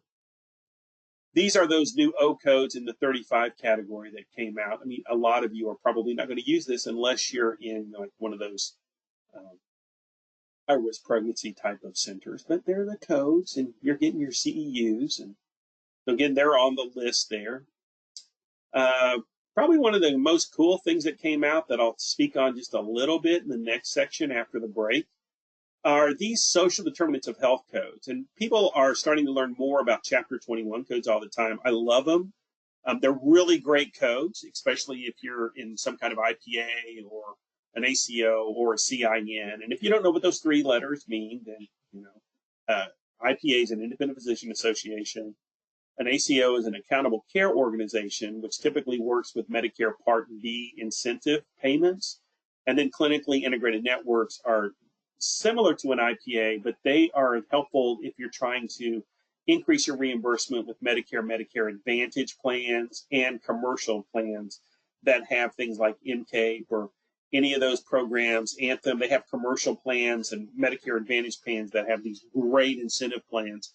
And they're going to really encourage you to use these. And these are going to be additional diagnosis codes. The good news about these is just like BMI, this does not have to be documented by a provider. So this could be on the intake sheet. And typically what happens, and I'm going to give you a link to a ton of these, is you're going to see anywhere from Z55 to Z65. And if you can't remember that, just remember Sammy Hagar, I Can't Drive 55. Of course, that's only if you grew up in the greatest generation, which was if you were in high school in the 80s, you'd know that song. And that's where these codes start, Z55 to Z65. And you're going to see hundreds of them. What I do in the next talk is I'll say, go to this link that I just gave you, find 5 or 6 that are common in your area. And then make sure that just like your QPP questions that you might be asking, that you also incorporate a couple of these into your practices. And if the medical assistant, the nurse, the LPN, the RN, the CNA, if they write that in the note, it can be coded appropriately, just like, again, a BMI. It doesn't have to be done by the physician, but these were some new codes this year. So, you know, you may have patients who have any kind of insurance, and they just can't get to your office. I mean, they have a really hard time. And if you're doing like primary care GYN and this patient needs to come in and be seen and they can't, then this is an additional code. Now, this code, I'm introducing you to it now, has the same level of complexity. It carries the same level of complexity as somebody you're scheduling for a hysterectomy. It carries moderate risk, and it's a really great code. A lot of people are going to, are feeling some financial strain. They can't get their medication that they need, material hardship. There's a lot of these conditions in here, extreme poverty, that might impact on your patient. Now, you're not going to get any money for these, but what it does is if you're a part of one of those organizations, their ultimate goal is to try to reduce the cost associated with caring for these patients. So they have case managers who do, ICD-10 searches in the company's database, And they identify people who maybe, like in private practice, you might have somebody who's an E11.65, and that's a diabetic type 2 with hyperglycemia. And they continually have high A1Cs, and the doctor is starting to realize, oh, that's because they don't have good transportation to the office. Well, diabetes is like one of the number one causes of hospitalization, and if you're trying to keep that patient out of the hospital to keep your costs down, there's a caseworker who will reach out to that patient and coordinate their visits to different facilities, because we don't want to wait until the only time they can get out of their house is through an ambulance, because then we get double hit with our cost. So, you know, typical hospitalization can be anywhere from $12,000 and up. So that's why those codes are out there. And you're going to hear more about those after the break. So we talked about E&M, and I'm going to go more into that in just a little bit. We talked about the CPT changes. Wow, Steve, you didn't go over any GY. That's because there weren't any. There weren't any GYN or OB changes this year. ICD-10, I showed you the new ones. You know, dementia is a great. I showed you some of those other codes because you may not be familiar with those if you're part of an accountable care organization, or you might not be in an ACO, but you might be in a clinically integrated network. I mean, a lot of you are working with Piedmont now, and Piedmont has an ACO. They have a clinically integrated network. I don't particularly love or hate them. I'm neutral. I don't know. I just know they have great contract rates and with commercial carriers. But you might be in one of those organizations, and they might be encouraging you to use some of these additional codes on your patient visits, and that's because it increases the advantage payments that they get. Now, listen, the days of selling widgets, which are like 213s, 214s, 59510s, 5900s, those days are kind of gone. You can make a living doing that if you have a large volume. The money now is in the incentive programs that are offered to a lot of patients, a lot of physicians, and a lot of physician organizations. So you want to just make sure that if you have the option to get involved in some advantage, programs, you can. Of course, if you're 70, 80% Medicaid, there's only a couple, and that's if you start seeing a patient early enough in their pregnancy. So, yeah, that's kind of why you go over all that stuff. You never know. You never know. Now, of course, there are a lot of you here. I can't answer your questions because we have to take a break, but you have a question that I maybe didn't explain to you well enough. This is my email. This is my text, my phone number. You can reach out to me. I do a lot of work with OBGYN groups doing training and education, so I can help you out. But if you have a quick question, listen, I wouldn't disrespect you by coming into your office and saying, hey, can you see my wife for free? I mean, so just, don't send me 15 questions. Maybe you send me one question and just say, hey, listen, can you answer this question for me, stupid? Or you could text me and I can try to talk to you on the phone, or you can send me an email. I'm pretty easy to get a hold of. Unlike most people, and I'm so frustrated, nobody wants to work anymore. I can't get people to return calls. I'll call them up and say, hey, I got a client who needs some help. Would you be able to hook them up and call them? And they never call back.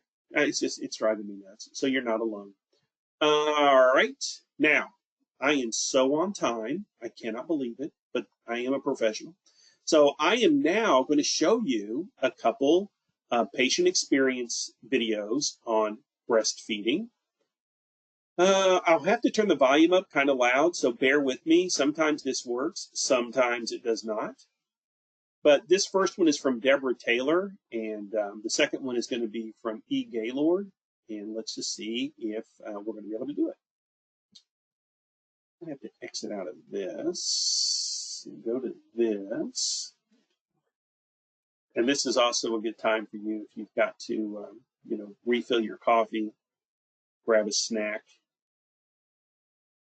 And if this doesn't work, I'll just go to that. It worked yesterday. Aha, here it comes. Blazing fast internet speed.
with a lot of help from my nurse positioning and many pillows.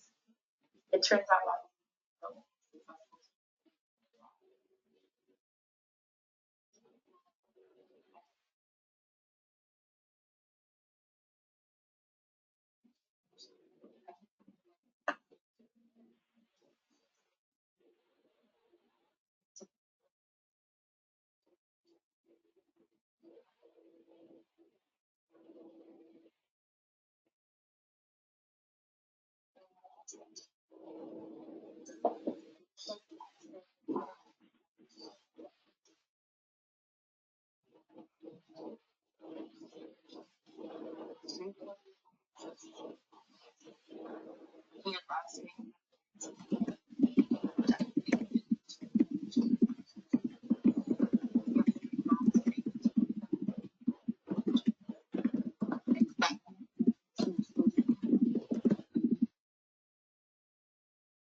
Hey, listen, I know some of you are having a hard time hearing the video. It's up as loud as it will go, but they're great videos. So I put a little note in the chat box that if you want to send me an email, I'll totally send you these links. This is the second video on breastfeeding, and she's speaking really soft. I'm so sorry.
Again, I just want to apologize. I do have my speakers up as loud as they'll go. But the good news is, again, if you want a copy of those videos, you should be able to hear them when if you watch the video. But I would just go ahead and send me an email, and I can send you these two links. Call after this talk, and then I'll be free this afternoon. I'll try to get you all hooked in.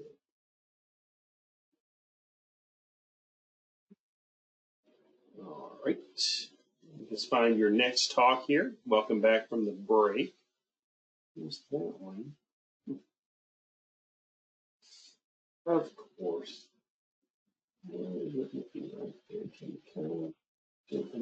Here it is.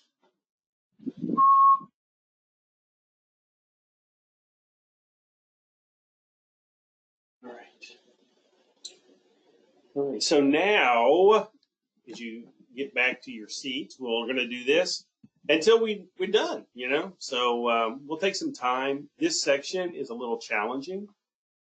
You probably have a handout. If you don't, I've screen capped everything. If you don't have a handout, send me an email. I'll hook you up. But we're going to talk about inpatient and outpatient coding because this is, like I said, in conjunction with the dementia codes and ICD-10, in addition to the hernia codes, which changed a lot. The biggest change were these codes. Now, when I started in 1992, that was when the E&M guidelines originally came out. Nobody knew anything about them. And I was really, it was great. I had a job, I was young, and I just went around the country working for like Ernst & Young, and we were teaching doctors how to do this.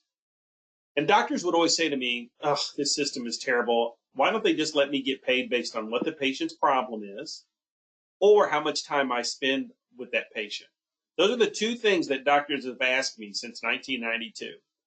Well, as of 2023, I mean, they started this in 2021, but in 2023, they kind of finished. That's exactly what they're letting you do.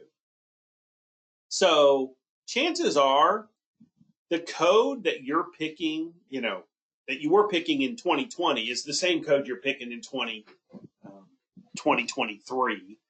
The only change is you don't have a lot of irrelevant documentation requirements that you used to have, the things that you just hated. So that was true in the office in 2021. Now it's split open and over to, to regular services. Here's one of those little things I told you about. If you have an opportunity, this again just takes you to my website, but I would like to show people that I have like a YouTube video with a bunch of free stuff on it too. So I don't charge for my stuff, but if it's so hard to find anything free anymore. So I'll just tell you, that's where you can go and find some videos of mine online. Subscribe to my YouTube channel. And I'm not pimping that. I think I only have about, I don't even have probably 30 or 40 people subscribe to it. So social media presence hasn't been one of my big pushes in the last 3 years like it should have been. So, I talked to you a little bit about shared visits in the last presentation. So I'm going to expand on that just a little bit more for the state of Georgia. And then we'll talk a little bit about Incident 2 services so you can understand what those are. A lot of confusion about these two things. I'll try to talk to you about those. Office, hospital. I'm going to go a little bit more detail, social determinants of health, split visits, preventative and well. I see more and more doctors in Georgia trying to do a well visit with a sick visit on the same day. And it's just, those are so easily lost on appeal.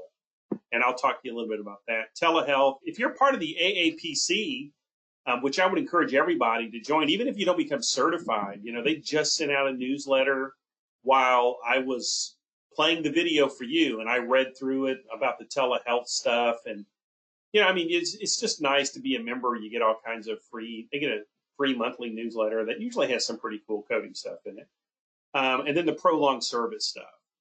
So, again, if you read your AAPC articles, a lot of that information is incorporated into my talks because I read it and try to put it in simple, what I call trailer park language.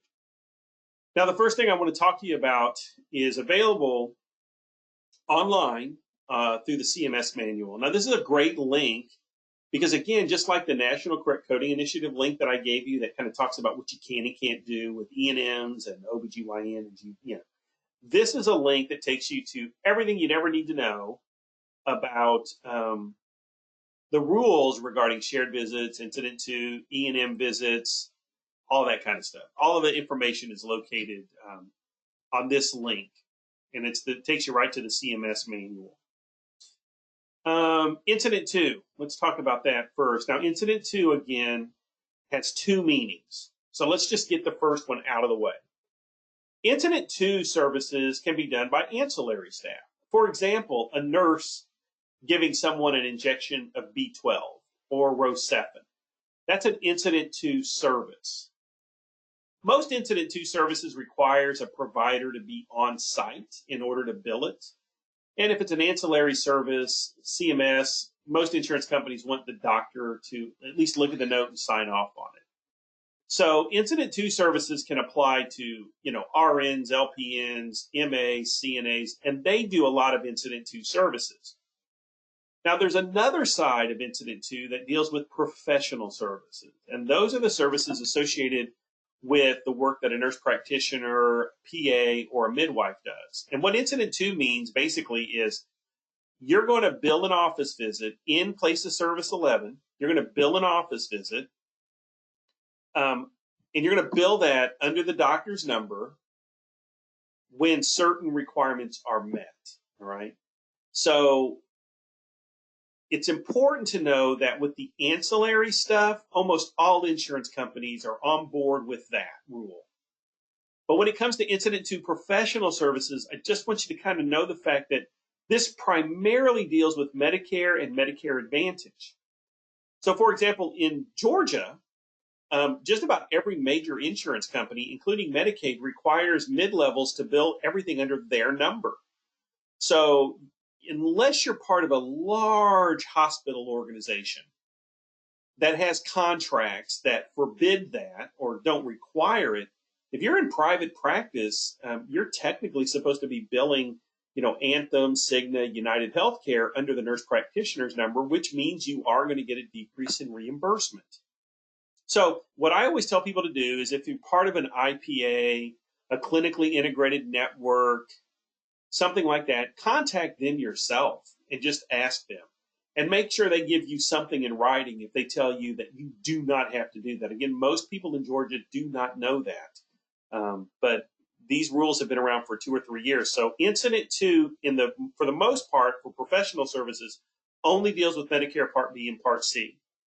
So in order for that mid-level to bill and get 100% of the allowable in the office, we've already talked about the facility.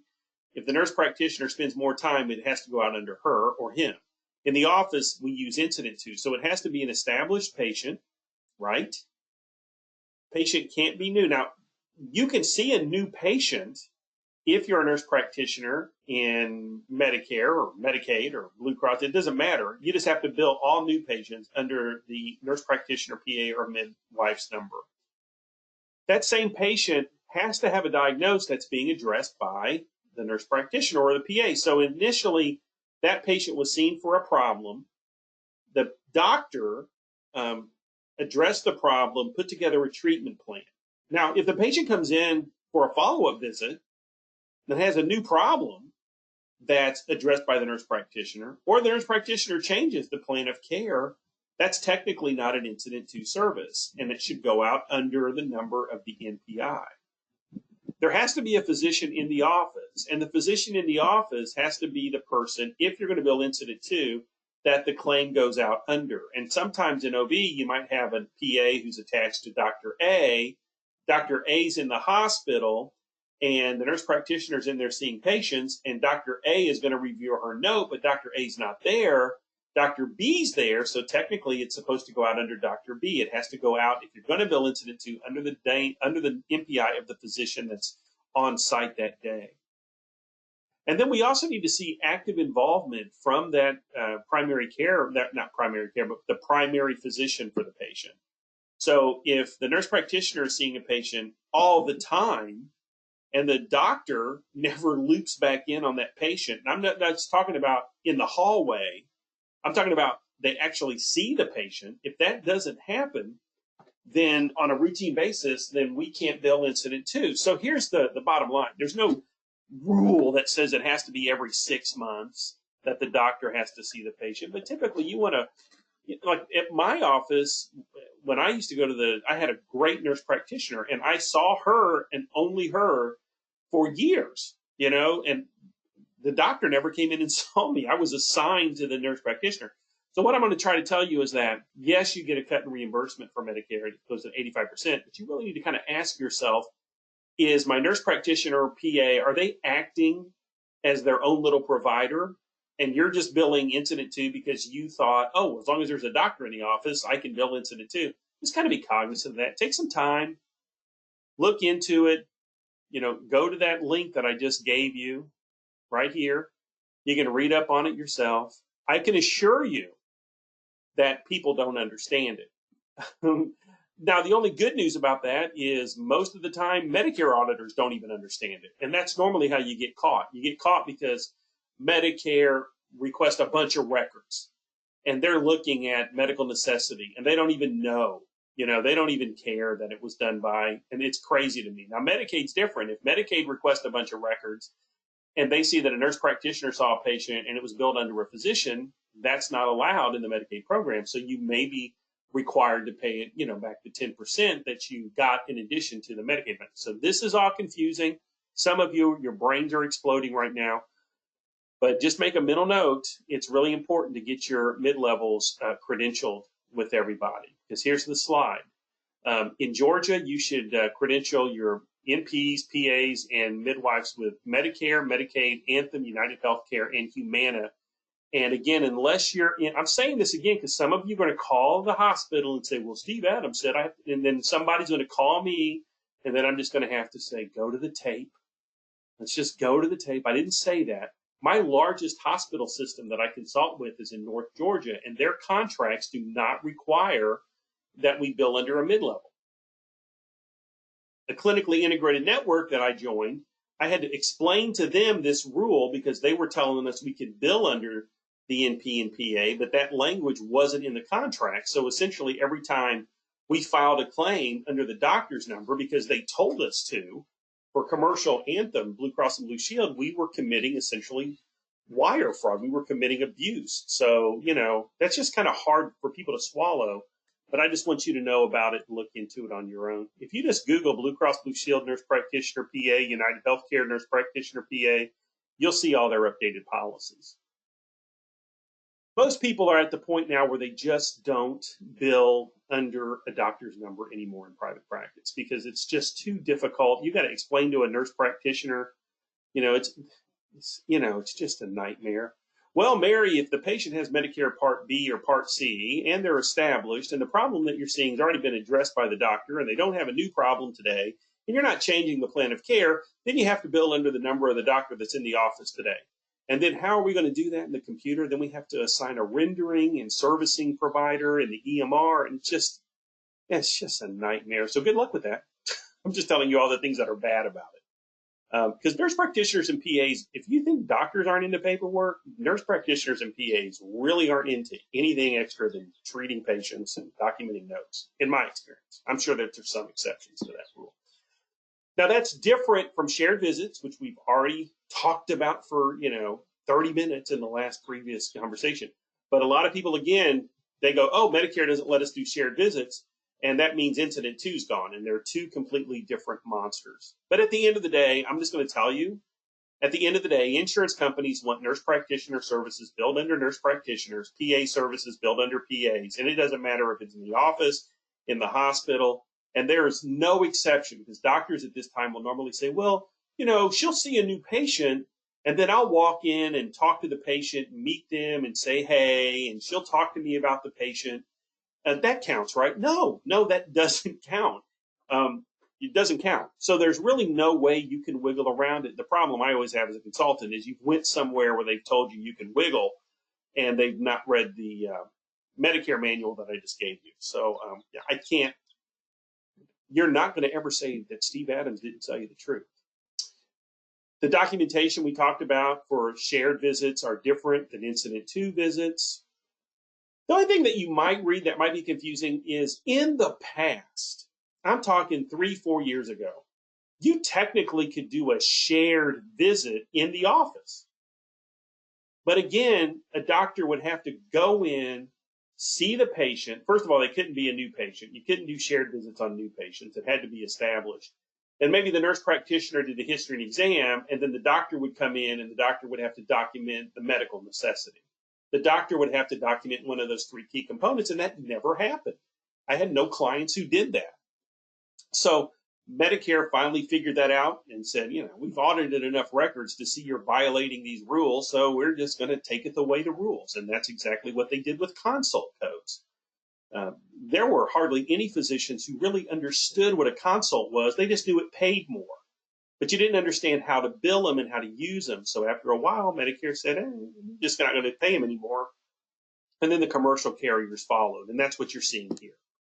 Now, as of right now, again, the shared visit rule wouldn't apply to Medicaid because if a nurse practitioner sees a Medicaid patient in the hospital, we have to bill under the nurse practitioner. If it's Anthem, the shared visit rule doesn't apply because if a nurse practitioner sees a patient in the hospital, we bill under the nurse practitioner. So the Incident 2 rules apply to Medicare, Medicare Part C. The shared visit rules apply to Medicare, Medicare Part C. And I haven't read anything specific from Medicaid that they're requiring that or anybody else because they don't have to. So because they've already got that rule in place. And all right, I'm off my high horse now. Medical necessity is probably one of the most important things as we talk about E&M coding. And the best place that we establish that medical necessity is in the history. So even though I'm going to talk to you a lot about medically appropriate history in any setting, the history always should include the exact reason why the patient's coming in. And it shouldn't be, patient here today, follow-up needs meds. It really needs to be specific and associated with the disease or the sign and symptom that's going to be in the assessment and plan. So in simple language, the history should match the assessment and plan. So one of the things I like to do is, kind of look at the CPT productivity report. I mean, there aren't a lot of 214s in OBGYN, and I'll just talk about GYN for right now, unless you're doing total daytime. And if you're doing total daytime, because you have a lot of nurse practitioners who spend a lot of total daytime with their patients, then these numbers could be higher. So if I worked at a facility and the nurse practitioners were complaining to me that they're doing their notes at night at home, then I'm going to say, wow, well, you need to talk a little bit more about doing some visits that are billed based on the time and not so much the complexity. Now, these numbers are pretty low. This is that alcohol code, and I don't like to see that. So that's not a good code. The tobacco codes are still around. If you have Medicare, Medicaid pays this on some services. Here we have barely any physicals. This is the bread and butter of most GYN practices is doing, annual exams on patients. We have a fair amount of medications here. This is a group, ironically, that didn't know you could bill the intramuscular injection or sub-Q injection for medication. So they were losing out on the 96372 hundreds of times a year across the entire group. And that's simple. There was a coder who'd been coding forever, and she wasn't certified, which is fine, but that meant she wasn't getting her continuing education and find out that, that rule changed more than 10 years ago. So, those are little things that are kind of important. That's why you don't have, some of the best coders I know are not certified coders. But if you join the AAPC or you join Part B News, at least you can get some documents. And that's what I tell physicians to do. It's like, at least let your office subscribe to Pink Sheets or Part B News, and then make sure that they just sign it, that they've read it, or send it, get it. I don't like electronics. I have an environmental engineering degree, and I love the environment. I don't drive an electric bike, right? But I do have small cars, and but I still don't like PDFs. I don't really love. I still like to touch stuff. But if you get stuff electronically, then you sometimes it's hard to pass around depending on the number of subscriptions that you have. But you just want to make sure that your staff is kind of staying up to date. Like that public health emergency stuff, there's been so many articles on that, and yet I still get questions about it. So think about joining the AAPC. I don't make any money from it. I just think it's a good deal. So not a lot of consults, not a lot of level 4s. No 96372s, no GO101, no Q0091s for our PAPs and pelvics. Very few smokers, which is fine. I mean, when people reach that age, maybe they're not smoking anymore. But those are the kind of things you're looking for.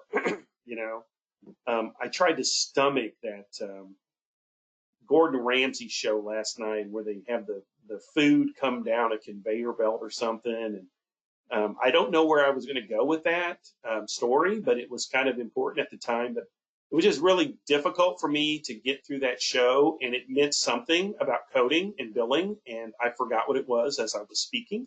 So you won't get to hear that story until it hits me in about 5 or 10 minutes. So let's start with outpatient visits. So if you don't have the handout, you will. But on page 207, you're going to see the codes listed here. These are the outpatient E&M codes. We've already talked about how we can use these in the office or other outpatient services, like ER. Technically, you can use these in the ER. You could use them in observation if you're consulted in observation. The new rules apply. New and established patients, 3 years. you or nobody of the same specialty in your group has seen the patient. Don't be confused either by, well, this doctor just, he's seen patients and he works in Conyers, Georgia. Now he's, his patients are going to follow him to Douglasville. New EMR, new tax ID. Those are new patients, right? No, because the rule says that that physician or another member of the same group, same specialty has not seen the patient within 3 years. So those would still be established patients to that NPI number provider. So kind of be cognizant that's the difference between a new and established. But see how the history went? It says medically appropriate, medically appropriate. Remember, this is still a legitimate medical record. You have coordination of care issues, quality care issues, legal issues. But the reason I'm showing you this slide is time. And I want you to look at the times. Now, again, these times have nothing to do with the shared visit rules. I've already told you that, right? These are if you're billing on total daytime. So if you've got providers who are constantly burdened with, doing records at night. And what this basically means is you can bill on time if the provider does anything associated with patient care on that calendar day. So let's just break up all the confusion. All right. First of all, the staff time does not count. The patient waiting in the lobby does not count. Filling out forms does not count. Only the time that that provider is dedicated to that patient. If she reviews records the night before, that doesn't count. If he doesn't get to do his documentation for 2 days after the visit, that time doesn't count. In the coding world, we work on calendar days. That's just like there's no such thing as 24-hour observation in the coding world. I mean, if that patient stays overnight in observation, they're there for 2 days. So, and we, pick two codes. Now for observation, we might pick a 99220 and a 99238 for the discharge day because we don't have 217 anymore and we don't have 99219 anymore. So it's important that 99234, 35, 36 that we'll look at in a little bit, that same day observation or admission and discharge, as long as the patient's been in for like 8 hours. And insurance companies vary on the amount of time. But this is the time. So, those nurse practitioners who spend a lot of time with a patient, let's say you're at 30 minutes. So your patient only has, a level 3 problem because it's low complexity, right? But, 30 minutes. And it's doing any of these elements, right? So preparing to see the patient, doing your exam, doing counseling, reviewing old records, even documenting in Athena or, whatever you use, Azalea, Epic, Cerner. Doesn't matter. The time that you spend with the notes. So if you have any providers who are complaining about how much time they spend, and there's no special diagnosis code we bill. There's no special E&M code that we bill. We just bill it on that. And the only time we know it was billed on time is if it gets audited. But I see a lot of providers in GYN who have mid-levels who are literally spending, 40 minutes to an hour total cumulative daytime on a patient and just billing level 3. And I see that when I see very low NP numbers. Like if you got an NP who's only seeing 7 or 8 patients a day, and they're billing 7 or 8 213s a day, then we need to reach out to her and talk to her about how to bill her services or his services based on total daytime. At the bottom of the page in your handout, it's going to give you a dot phrase that you can use or a macro, whatever you call it. My total daytime with the patient was blank minutes. Leave this blank because what's going to happen is doctors are going to make a macro, and macro is going to say 35 minutes on every patient. And they're going to say, no. You didn't spend 35 minutes on every 214. So make sure you change that time up. Don't use the same time on every visit and make a note in there what you were doing. And you want to try to incorporate at least 3 of these 9 elements, Now, of course, the catch is can't be any time for the patient, can't be any time for the medical assistant, and it can't be time spent doing anything else. So if you do a 213, and a GO101 and a Q0091, you can't count that billable time towards your total time. So anything else that you're getting reimbursed for, tobacco counseling, filling out depression forms, you have to exclude that from your total daytime. So it's simple. What we tell doctors to do is there is no, for you, Deborah, there is no, there's no really good way to track time. So it's a guesstimation. Okay. So you just have to kind of guess. So, I know I have certain clients when I see them, I know it's going to be 35, 40 minutes, and then I have other ones who call me up and just ask me a quick question. I don't even bill them. So you really have to kind of guess. If you go by the EMR is going to start time like with check-in time and check-out time, and that time doesn't matter. So unless you have an EMR where you can actually click on it every time you're doing something and remember to click off of it, you're just guesstimating. And in fact, the rules don't even require that you use a start and stop time, even on prolonged service codes that are associated with these codes.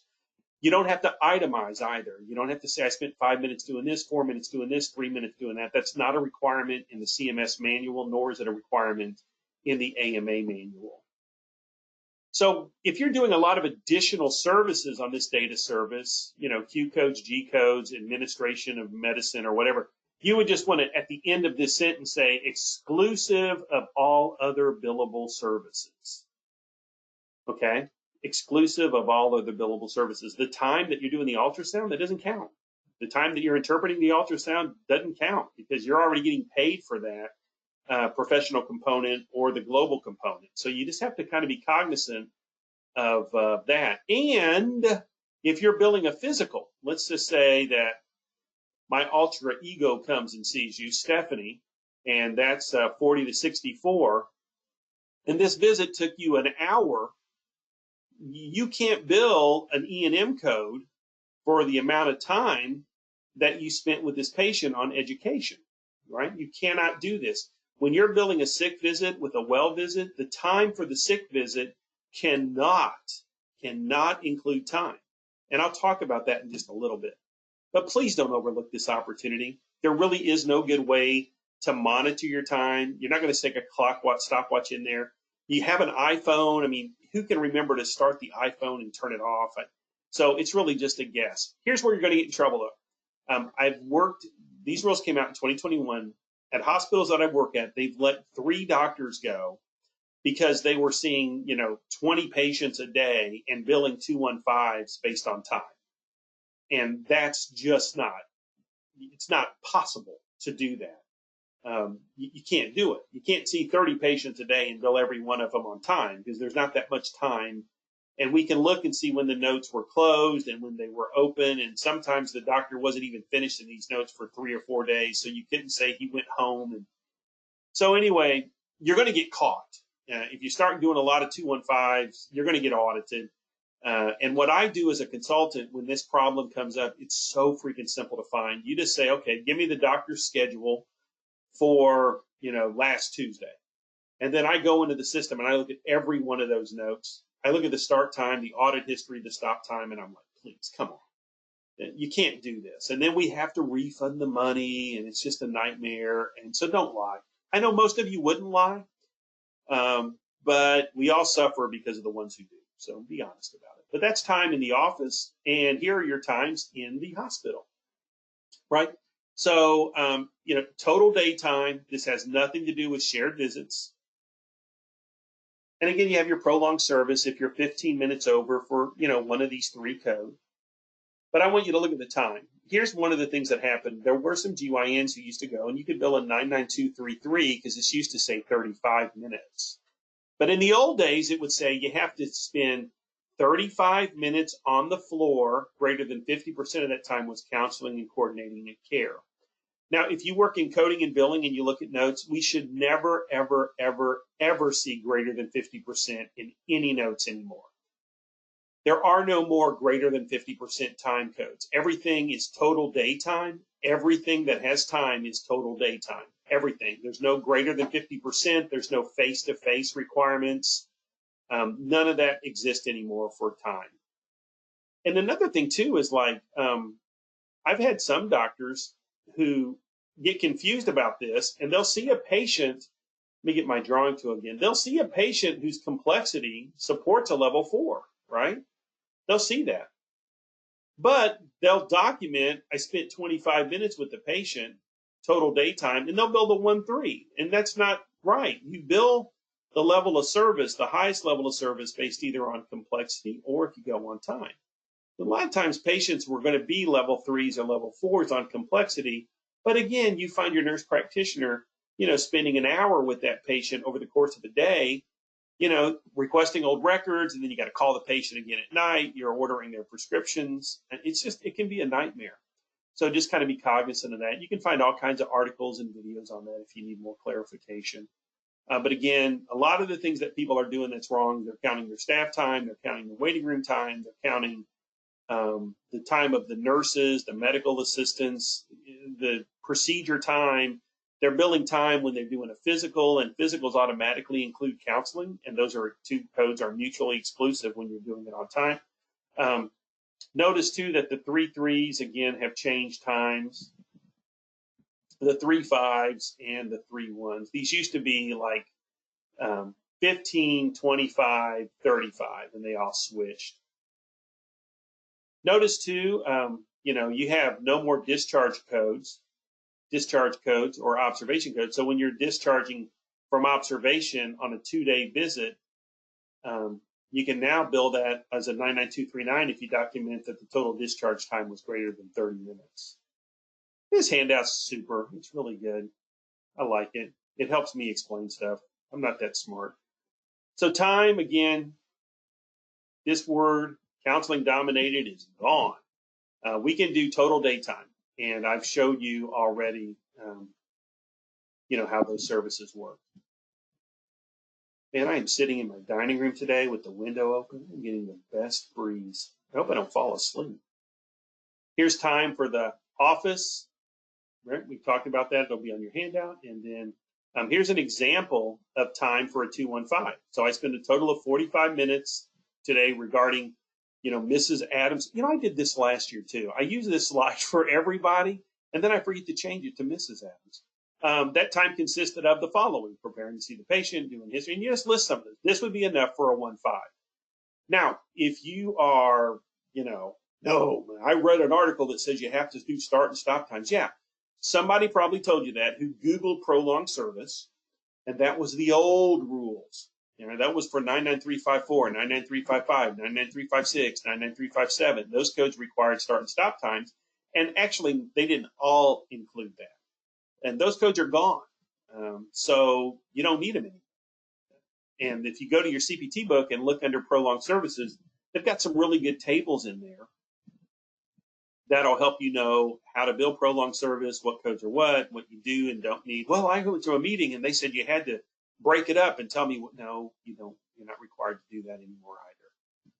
So here's an example too of a 233, which is now 50 minutes if you want to bill it on time. 3-3s are hard to get. I mean, these are typically patients who are in the hospital, their subsequent visits, and man, they are ready to go up to the ICU. They're not doing well.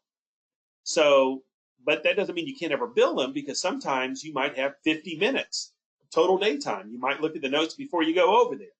You might go over there. You might see the patient. You might have to call their PCP. You might have to call the family member who's in Timbuktu and talk to them. So it's not out of the realm of possibility that you could use total daytime to your benefit. All right. And that's why I go over it. Because again, let me just stress this. The codes that you used to pick are probably still the same codes you're going to pick. The only difference is when I audit you now, I can't go into your note and say, oh, well, you coded this as a 99223, but you don't have 10 review assistants. I don't care anymore. And if you're a client of mine in the past, if you billed the 99204, you either had to do a single system ACOG GYN exam, or you had to do a head-to-toe exam, which included organ systems, not just organs. So the heart is part of the circulatory system. You actually had to do the circulatory system exam, a respiratory system exam, a gastro, a GI exam, a U exam, where you could, and now that's gone. You don't have to do that anymore. You just do whatever you feel is medically appropriate. But make sure that your data service is clear. I mean, if you're going to bill total daytime, just make sure that, you've indicated that it's total daytime. Same thing at the hospital.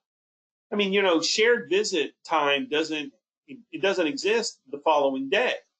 So sometimes you have nurse practitioners who sign a note and they finish the note at 5 o'clock on Thursday. The doctor comes over, sees the patient, does his or her thing, but doesn't get to document that note until Friday.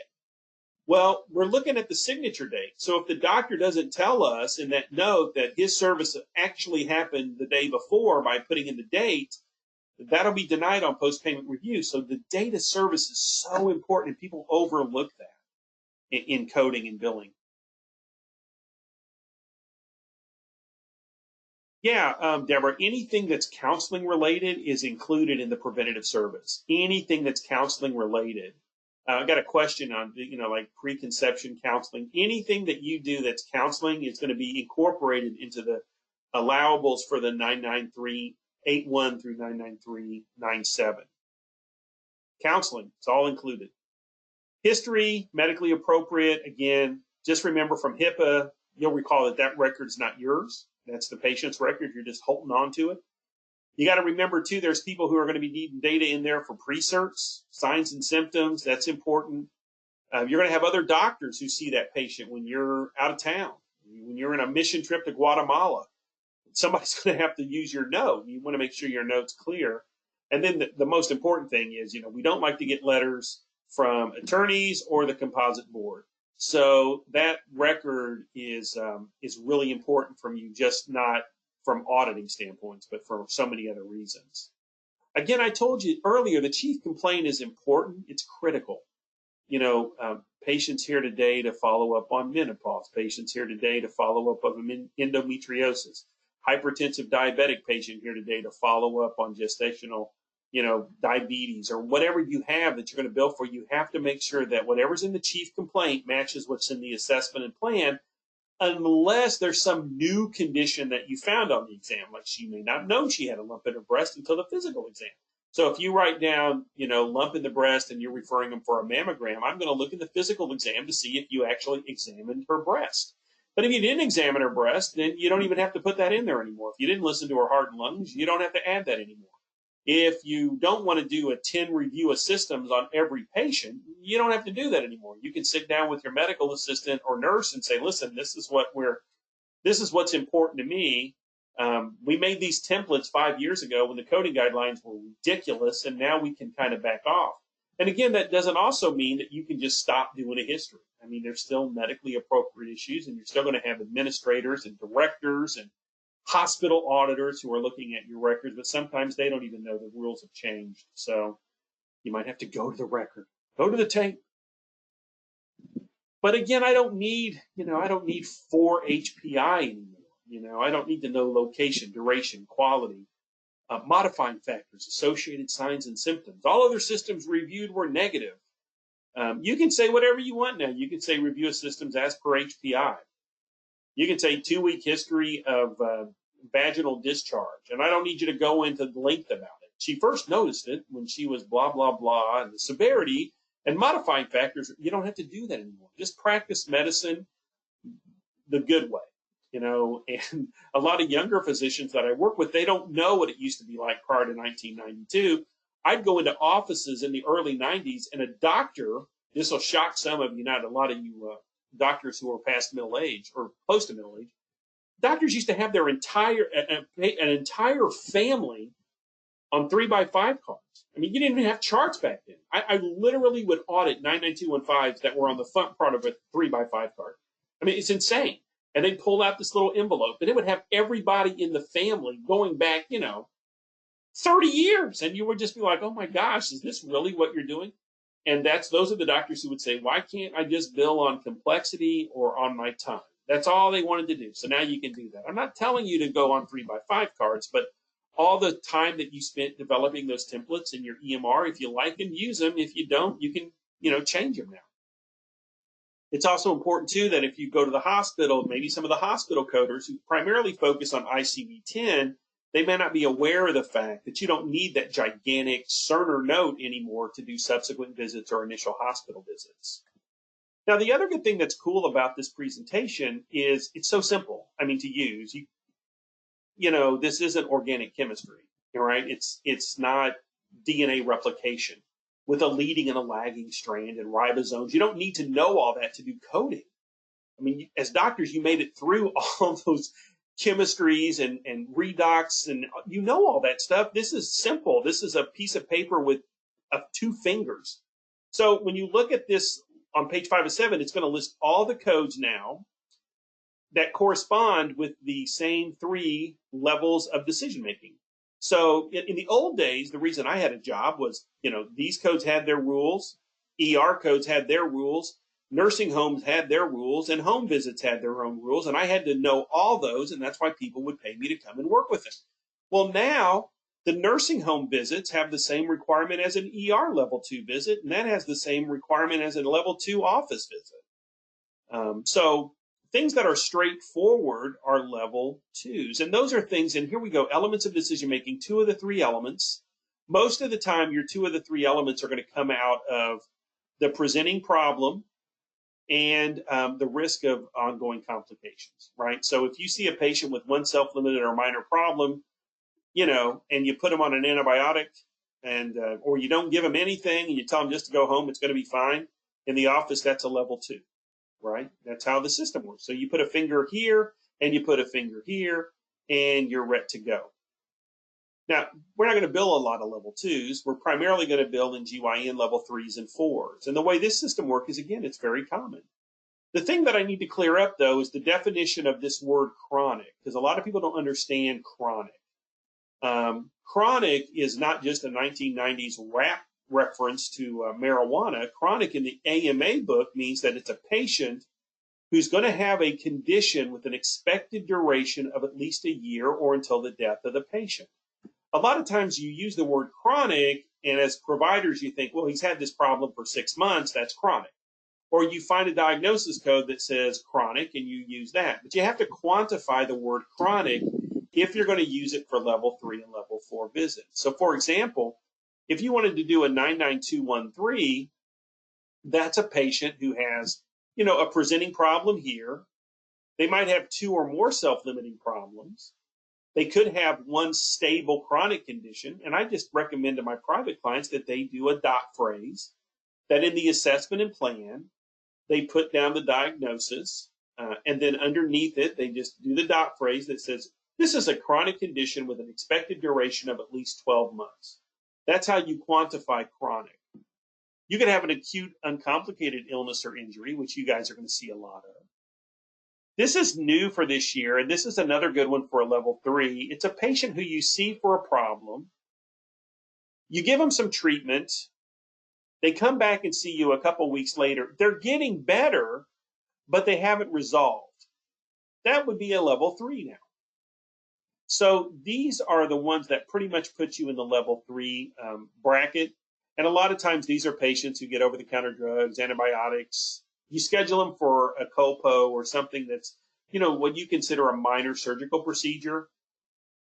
Those are level 3s. So a lot of the stuff you do in the office, the acute illnesses, that don't have, systemic symptoms, those are going to be your level 3s. And you've always coded those as level 3s. So don't think there's some punitive. In fact, this is new. This used to be a level 2 visit because we used to have to give things points. So a new problem with additional workup was worth 4 points. A new problem without workup was 3 points. A stable problem was 2 points, was 1 point. An established problem that wasn't controlled was 2. We don't do that anymore. So it makes it a little harder, but there's nothing in here that's punitive for you. What you used to code as a 3 is still a 3. What you used to code as a 4 is probably still going to be a 4. But again, I don't need 8 organ system exams. I don't need medical, family, social. And people who are moderate complexity, they're going to support your level 4s in the office.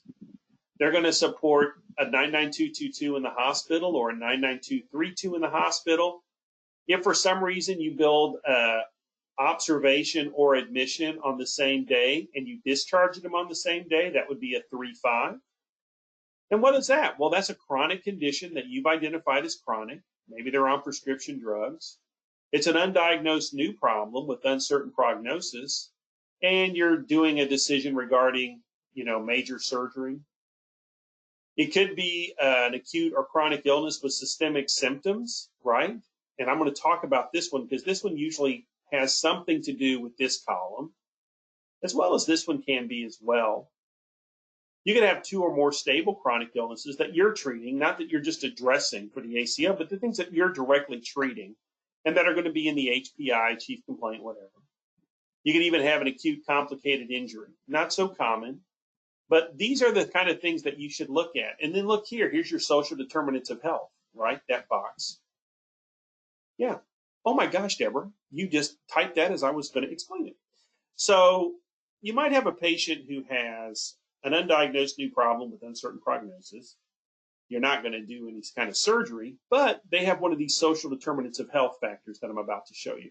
And remember, I told you social determinants of health has the same value as major surgery or long-term prescription drug management. So it's really critical. And I want to stress this to you as GYNs because a lot of you in OB and GYN take Medicaid. And a lot of times Medicaid people in and of themselves, by the fact they're on Medicaid, are having some issues with social determinants of health that you can code.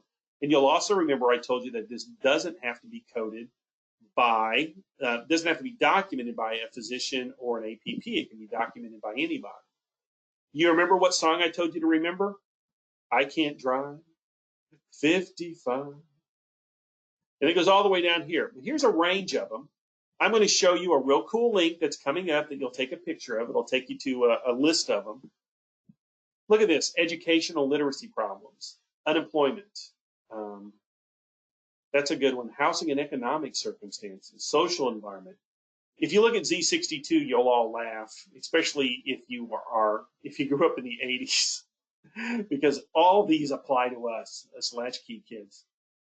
Support groups, family circumstances. You're going to find some of these and your providers are going to go, oh my gosh, yeah, that's half my people. That's half the patients that we see in our practice have these 3 or 4 issues that I could start coding for. Here's that link. If you want to take a picture of this, it's pretty cool. It's going to take you to a handout that I have, a link to. It should still be there from Johns Hopkins. So hopefully you've got that picture. And it'll take you here. And this is a Johns Hopkins update that specifically they put out to their providers. And I don't want to reinvent the wheel.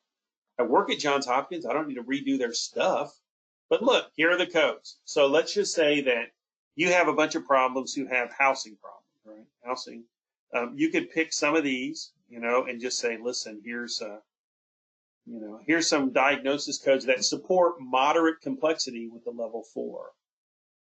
Here's some social environments, living alone. There's a lot of elderly patients who just live alone, who don't have transportation to and from the hospital. These are the ones that are kind of funny. If you want to give your mom a nice Mother's Day gift, you might find something on here in the Z62 range and put it on a t-shirt and say, oh, okay, well, there was a hostility towards and scapegoating of child. I grew up with that. It's always my fault. Then I married into that. It continues to this day. In fact, a good day for me is a day when my wife comes home. She's a teacher. When my wife, she teaches kindergarten, which is even worse because she comes home and I'm a kindergartner by heart. And a good day for me is when I don't do something wrong. Yesterday, you know what I did wrong?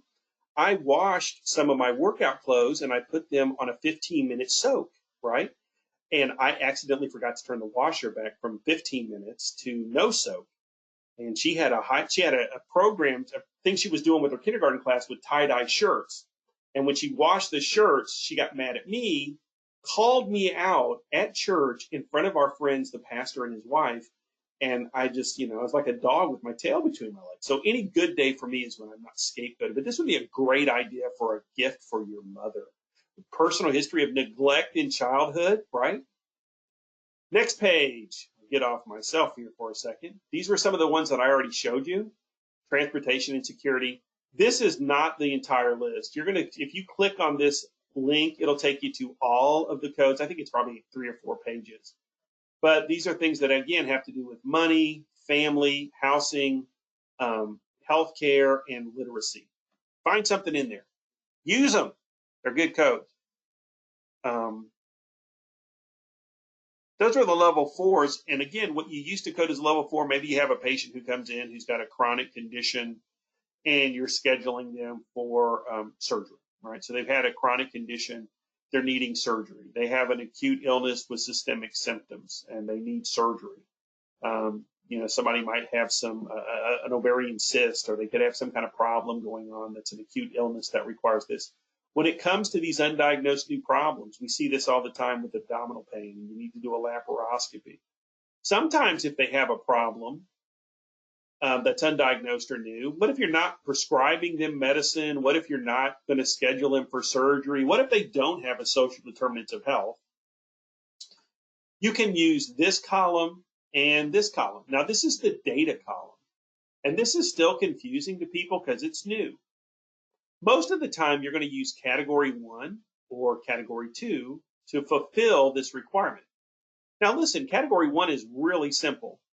You need 3 points.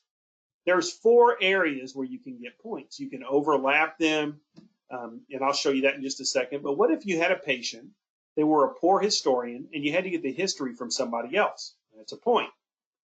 Now, while they're in there, you also ordered a couple lab tests. So ordering a test, that is worth a point. So if you ordered 2 tests, plus you got the history from somebody else, that's 3 points. If you looked at somebody else's notes, that could be a point. Now you're up to 4. Now, when I say this, you have to actually tell me. You can't just say, I reviewed a previous abdominal CT scan and it didn't show anything. And you can't just say previous studies reviewed. You have to say that you reviewed them and what they showed. That's if you want a point. If you do an independent review of an outside imaging, tracing, or specimen, which is typically a CT, an ultrasound, something, if you independently reviewed it and you document that, that's automatically category 2. So typically with these undiagnosed new problems, if you're referring them to a general surgeon or somebody else, get your points here. Get your data points. Order some blood work, order an imaging test. And if you don't do that because you're just going to leave it up to the surgeon, then even if you have this, if you don't have anything else in this column, then you have to do what they do on TV, and that's code to the weakest link. So that would normally be a 203, or what's another option? What I tell people all the time is if you don't have enough for a 4, you need to think about time, right? Because a 214 is 30 minutes. If you're going to refer somebody out, you're going to have to, do something. You're going to be spending time with that patient, with the notes, with getting things together, with maybe contacting the surgeon. If you don't have enough documentation for a 4, then go to the time. And that's the best thing that you can do now, because in the oldie days, to build time, you had to be face-to-face with the patient. And greater than 50% of that had to be counseling. Now, all right. It's the fire truck people going by. They like to honk their horn. Let's go to the next slide here. We did the social determinants of health, and then the level 5s are going to be hard. They're still difficult. There was a couple silly things that AMA and CMS left in.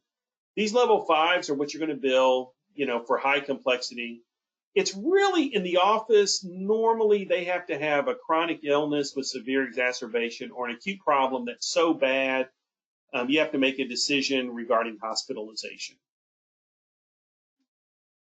Yeah, if the doctor feels like the risk is moderate, but not any of those things listed, that's your discretion, because these are examples. So if you had a doctor who said, well, I feel this is moderate, whatever that problem is, then I would go as far as to document moderate risk of complications associated with this condition. I would say it, because the auditor is going to be looking at that list. And if they don't see that moderate's on that list, they're going to have to defer to the doctor. And then the doctor, when they do that dot phrase, they need to be ready to support that should they ever be audited and an auditor downcode it. Because most of the time, auditors have associate's degrees in criminal justice, biology, or criminal justice degrees. Did I say that? Biology, accounting, or criminal justice? That's according to the Office of Inspector General. So they're not really helpful people. They don't have to be. They're punitive. So I would just make sure that I have some kind of statement in there. But that doesn't mean that you can just put moderate complexity and bill of vaginitis as a level 4. It really has to be something that would support level 4. And then I would go as far as to take this document, and as part of your compliance plan, I would indicate what the doctor feels is moderate. So there's some continuity in that, and then make this part of your compliance handout. So if you ever get audited, you're able to send that in along with the note to support that this is a decision the doctor has made ahead of time. Now, you could have somebody too who needs emergency major surgery because of an illness or an injury. That's on here. So, typically these are going to be those kind of patients. It's hard when you're consulting on a patient, like in observation or, inpatient. If you're consulted, then you're going to want to use an outpatient E&M. These codes are traditionally for the ones who put you in observation or put you in the hospital. So just kind of remember that if you're using these in observation, that these rules are still going to apply. So you might be consulted on somebody like a hospitalist for a problem. A lot of these are not going to fall into your area of what you do for a living, but if it did, you'd be able to do this. Remember too that if you don't have enough for a 4, you don't have enough for a 5, always consider time as an option. So a lot of times the codes that most OBGYNs use, depending on where you're located, traditionally we've seen the traditional bell curve with the level 3s. I see some level 4s on patients who see GYN Medicare patients and do a little bit of, internal medicine, family practice management of some of those conditions. I see it a lot of level 4s when there's a lot of nurse practitioners who like to do education and training. The only other time you could really use these highs, they give us a couple times when you're putting people on parenteral controlled substances, right? And I'll show you some of those. So you could have a chronic or an acute illness or injury that poses a threat to life or bodily function. Maybe you're asked to go to the emergency room and you see somebody and you prescribe a parenteral controlled substance. I don't know drugs. I'm a hill jack from Indiana, grew up in a trailer park in the middle of an apple orchard. I'm not a drug person, but I carry this list around with me that shows me a lot of controlled substances. Just everybody does something a little different. So if you're an auditor, you can just Google, CMS controlled substances, and you'll be able to download something like this. And again, this would be, something you could do most of the time. Again, these are going to be level 3s or level 4s unless there's an emergency situation that requires you to do that. And this is oftentimes associated with high complexity in the hospital. Here's a list of high-risk medications. Again, there's not a ton of these on here that you're going to specifically do in your specialty. You may, but a lot of times, if there's an infection, you're going to call it an infectious disease. You're not treating a lot of cardiac problems. It's just, you're going to make up on volume where other doctors aren't, and then you're going to make up on time where a lot of doctors don't have that opportunity in different specialties. So a lot of your admissions are typically 99222s. Your observations are 222s. Sometimes you'll put a person in observation, discharge them 8 hours later. That's a 99235. You might have a patient who has a problem that's going to require laparoscopic or open surgery in the office. That would be a level 4. But all the acute stuff, the vaginitises, the vulvovaginitis, all that stuff that's acute problems that you see, those are traditionally 3s unless you bill them on time. Now, like I said earlier, you also have the option to be billing your observation discharges as a 3.8 or a 3.9 now because there's no more 217. We never had a 30-minute discharge code for observation that occurs on a date different than the date you put them in observation. And now you can do that with the 99239. This is going to be a little article that takes you to the National Correct Coding Edition that talks to you about billing a physical exam, an E&M, and a sick visit. So I'll let you take a look at that, take a picture of it. Let me take a picture of it too. See where this is going to take you. All right. Oh, it's to Anthem. All right. So this is an Anthem article, which is the big, not all of you have a ton of anthems. And this is just a list of articles that you can see and find out about different services. And you can kind of take a look at their policy with the use of modifier 25. Again, you don't have to take it from me. You can Take it from the insurance company's mouth. The way the rules read are so simple. If you want to bill, this is a policy that's in your CPT book under the preventative medicine section. And it's telling you that if an abnormality is encountered or a pre-existing problem is addressed, and here's the key, the problem is significant enough to require additional work to perform the key components of a problem-oriented E&M.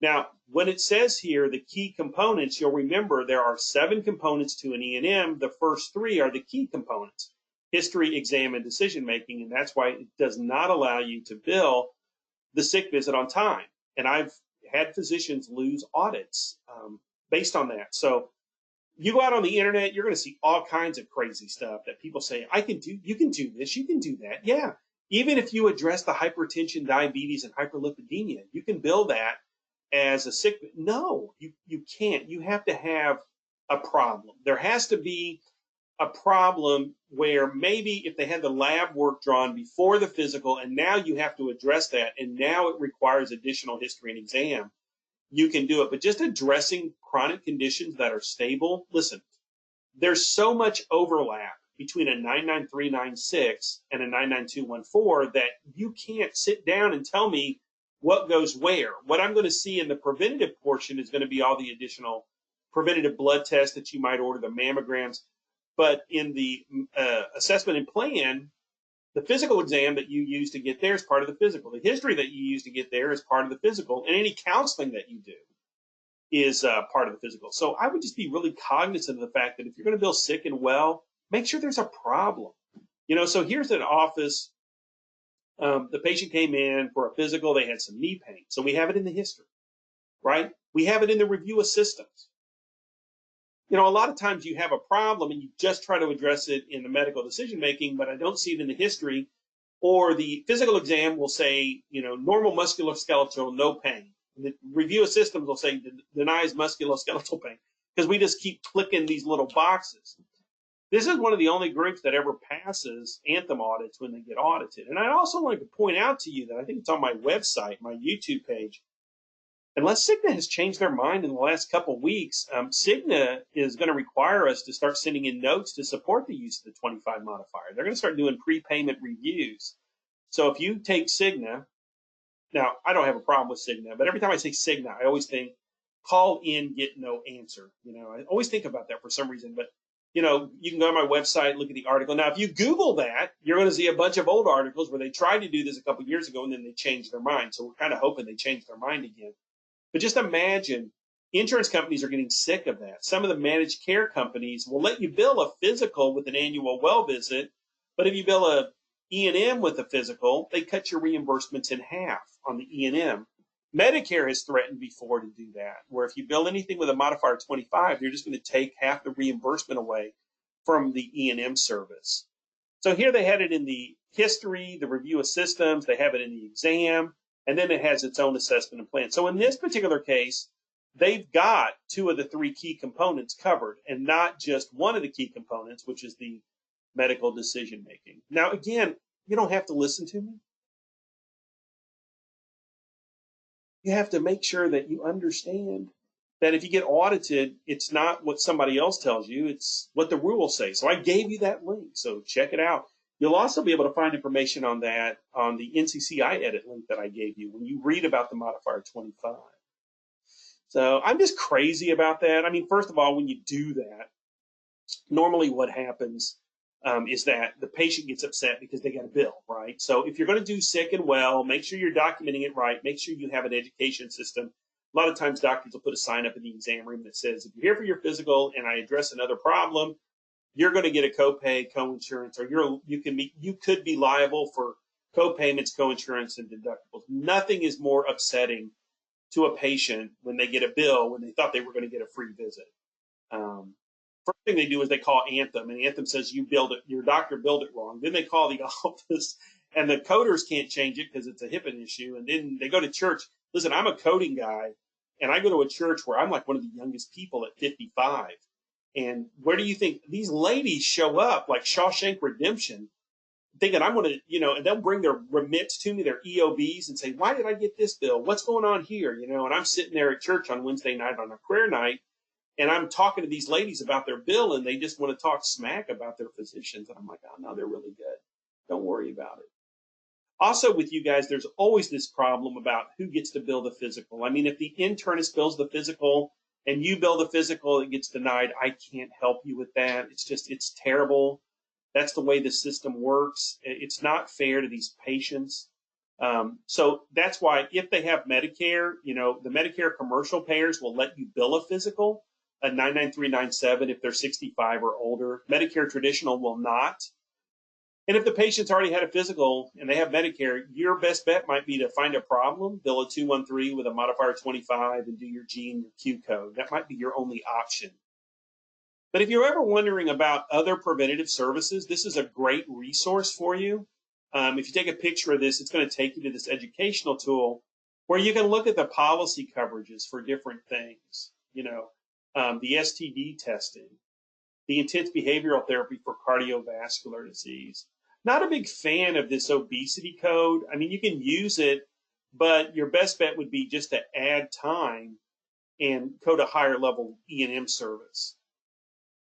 Here's your hepatitis vaccines, hepatitis screening, STD screenings for Medicare patients. There's the information on your pelvic and PAPs. And what happens is you click on these and it takes you directly to the source document, or you can also look and links you to the national policy, and you can also go to your local policy if you want to look them up there. So again, most people aren't doing in GYN, they're not doing the annual well visit, but again, there are some physicians I work with who do that because they are the primary care physician for that patient. There's your depression screen, your counseling for tobacco. You can bill that 8 times a year per patient in any setting. So just kind of be cognizant of that. You can bill these annual well visits in the nursing home if you want to. So you can do any of this stuff anywhere. Medicare is really, great on that. If you do annual well visits, though, the documentation requirements changed for those pretty significantly over the last 2 or 3 years. I mean, now you have to ask general sex health questions.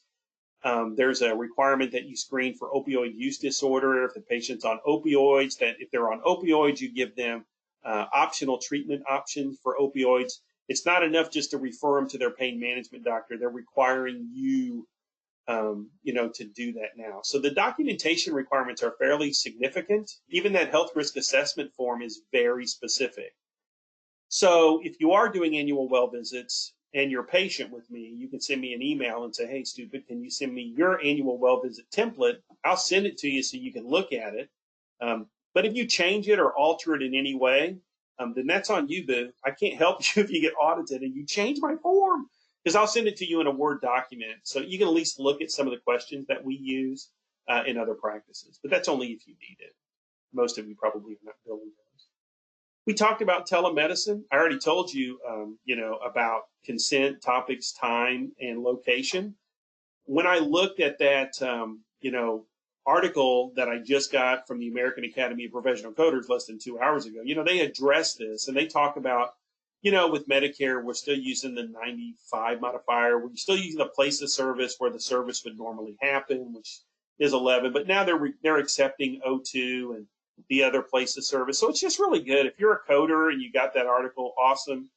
I've got a couple big things going on in my life that stop on Monday the 15th, and then I'm going to start my newsletter back up again, probably start sending it out in June, especially because of all the public health emergency changes. So you can go to my website, and on the home sheet, you can sign up for my newsletter. Now that there's artificial intelligence like ChatGPT, doing a newsletter is super simple. In fact, if you've never heard of ChatGPT, write it down. Go to ChatGPT and just say, ChatGPT, write me a song for a CPT coder, and it will write you a song. It's really kind of a cute song, but you can do anything on that thing. So ChatGPT, audio, video. This is a rule that I didn't cover, but if you lose video feed while you're on an audio video call, you have to bill the telephone only unless, more than half of the time you did have your video. So if you had video, if you were on there for 15 minutes and you had video for 8 minutes and you lost video the last 7, you're still able to bill the E&M. But, you know, be honest about it. If you lose video in the first 3 minutes, then you want to definitely make sure you just convert over to the phone-only codes. There's that list again. You know, here you see the yeses on what you can do, and here's where you see the no's, which means you need audio video. So, okay. Here's a link to that if you want to take a picture to see these spreadsheets that I've shown you in the first presentation and in this presentation.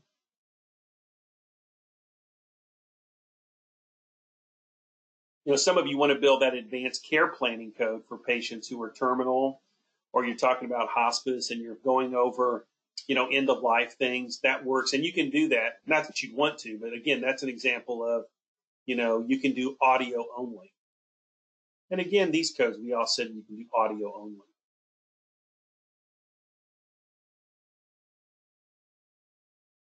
Long time changes. I've covered this briefly in the beginning of this talk. You know, they have the new 99418 for commercial hospital. I showed you on my website where you can get the list of prolonged service codes for Anthem, Blue Cross, and Blue Shield. I've shown you on your handout that you can use these codes, 417 for commercial, 2212.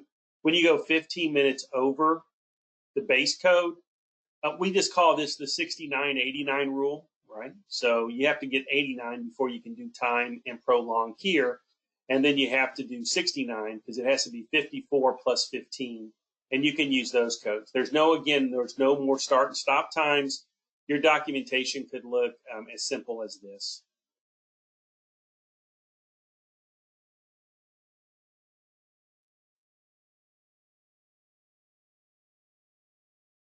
I just got a question too about the use of GO101, because as you guys know, Q0091 and G0001 are only billable every 2 years unless the patient's at high risk for cervical cancer. And I'm not a clinician, but there's a specific ICD-10 code for that.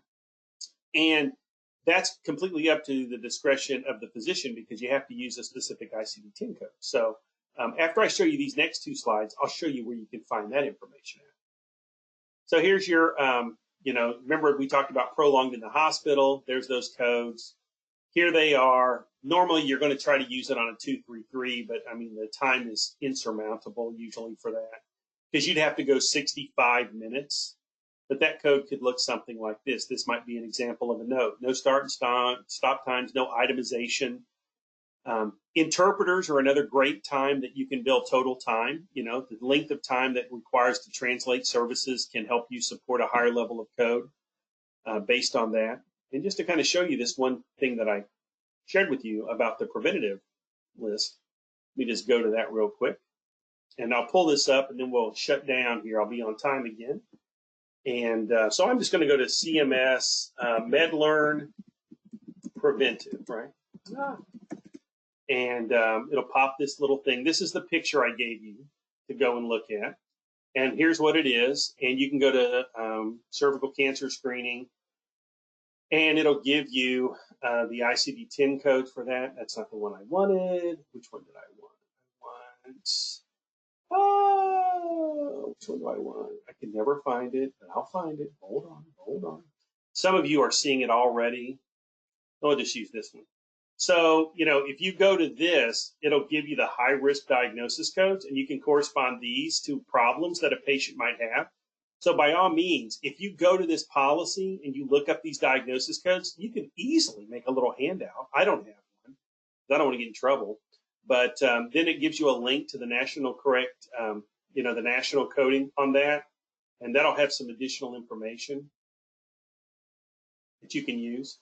Here are your high risk factors for cervical cancer. So you literally, a lot of people don't use this because they don't want to ask that question about early sexual activity. But as the world gets a little older, there's more and more people who are probably have been sexually active before the age of 16. So you could just make this as a yes or no. So these are the things that put you at high risk for cervical cancer. So yeah, I mean, I just did it in a form based on that link. So yeah, definitely, Tammy, you can hook that up. Okay. All right. Show me. We're almost done.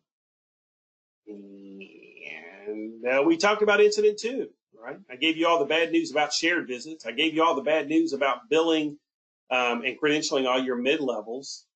That's one of the ways that doctors get busted is, they're billing everything that the mid-level, they have 3 mid-levels billing everything under a doctor's number. And then all of a sudden it looks like this doctor is seeing 300 patients, in 2 days. Then those little red lights start going off at Medicaid and they start auditing you. And they're like, oh, okay, well, this should have been billed under a nurse practitioner. So you owe us 10% back, which of course 10% of a 99213 isn't the end of the world, but you just want to avoid all that. You're already too busy. We talked about the social determinants of health. We talked about splitting E&Ms with sick. We talked about telehealth, and we talked about the prolonged service codes. A lot of information today, but don't the more you learn, the better off you are, So, I think somewhere on my homepage, there's a little place where you can sign up for the newsletter, and I'll start sending out stuff now. I'll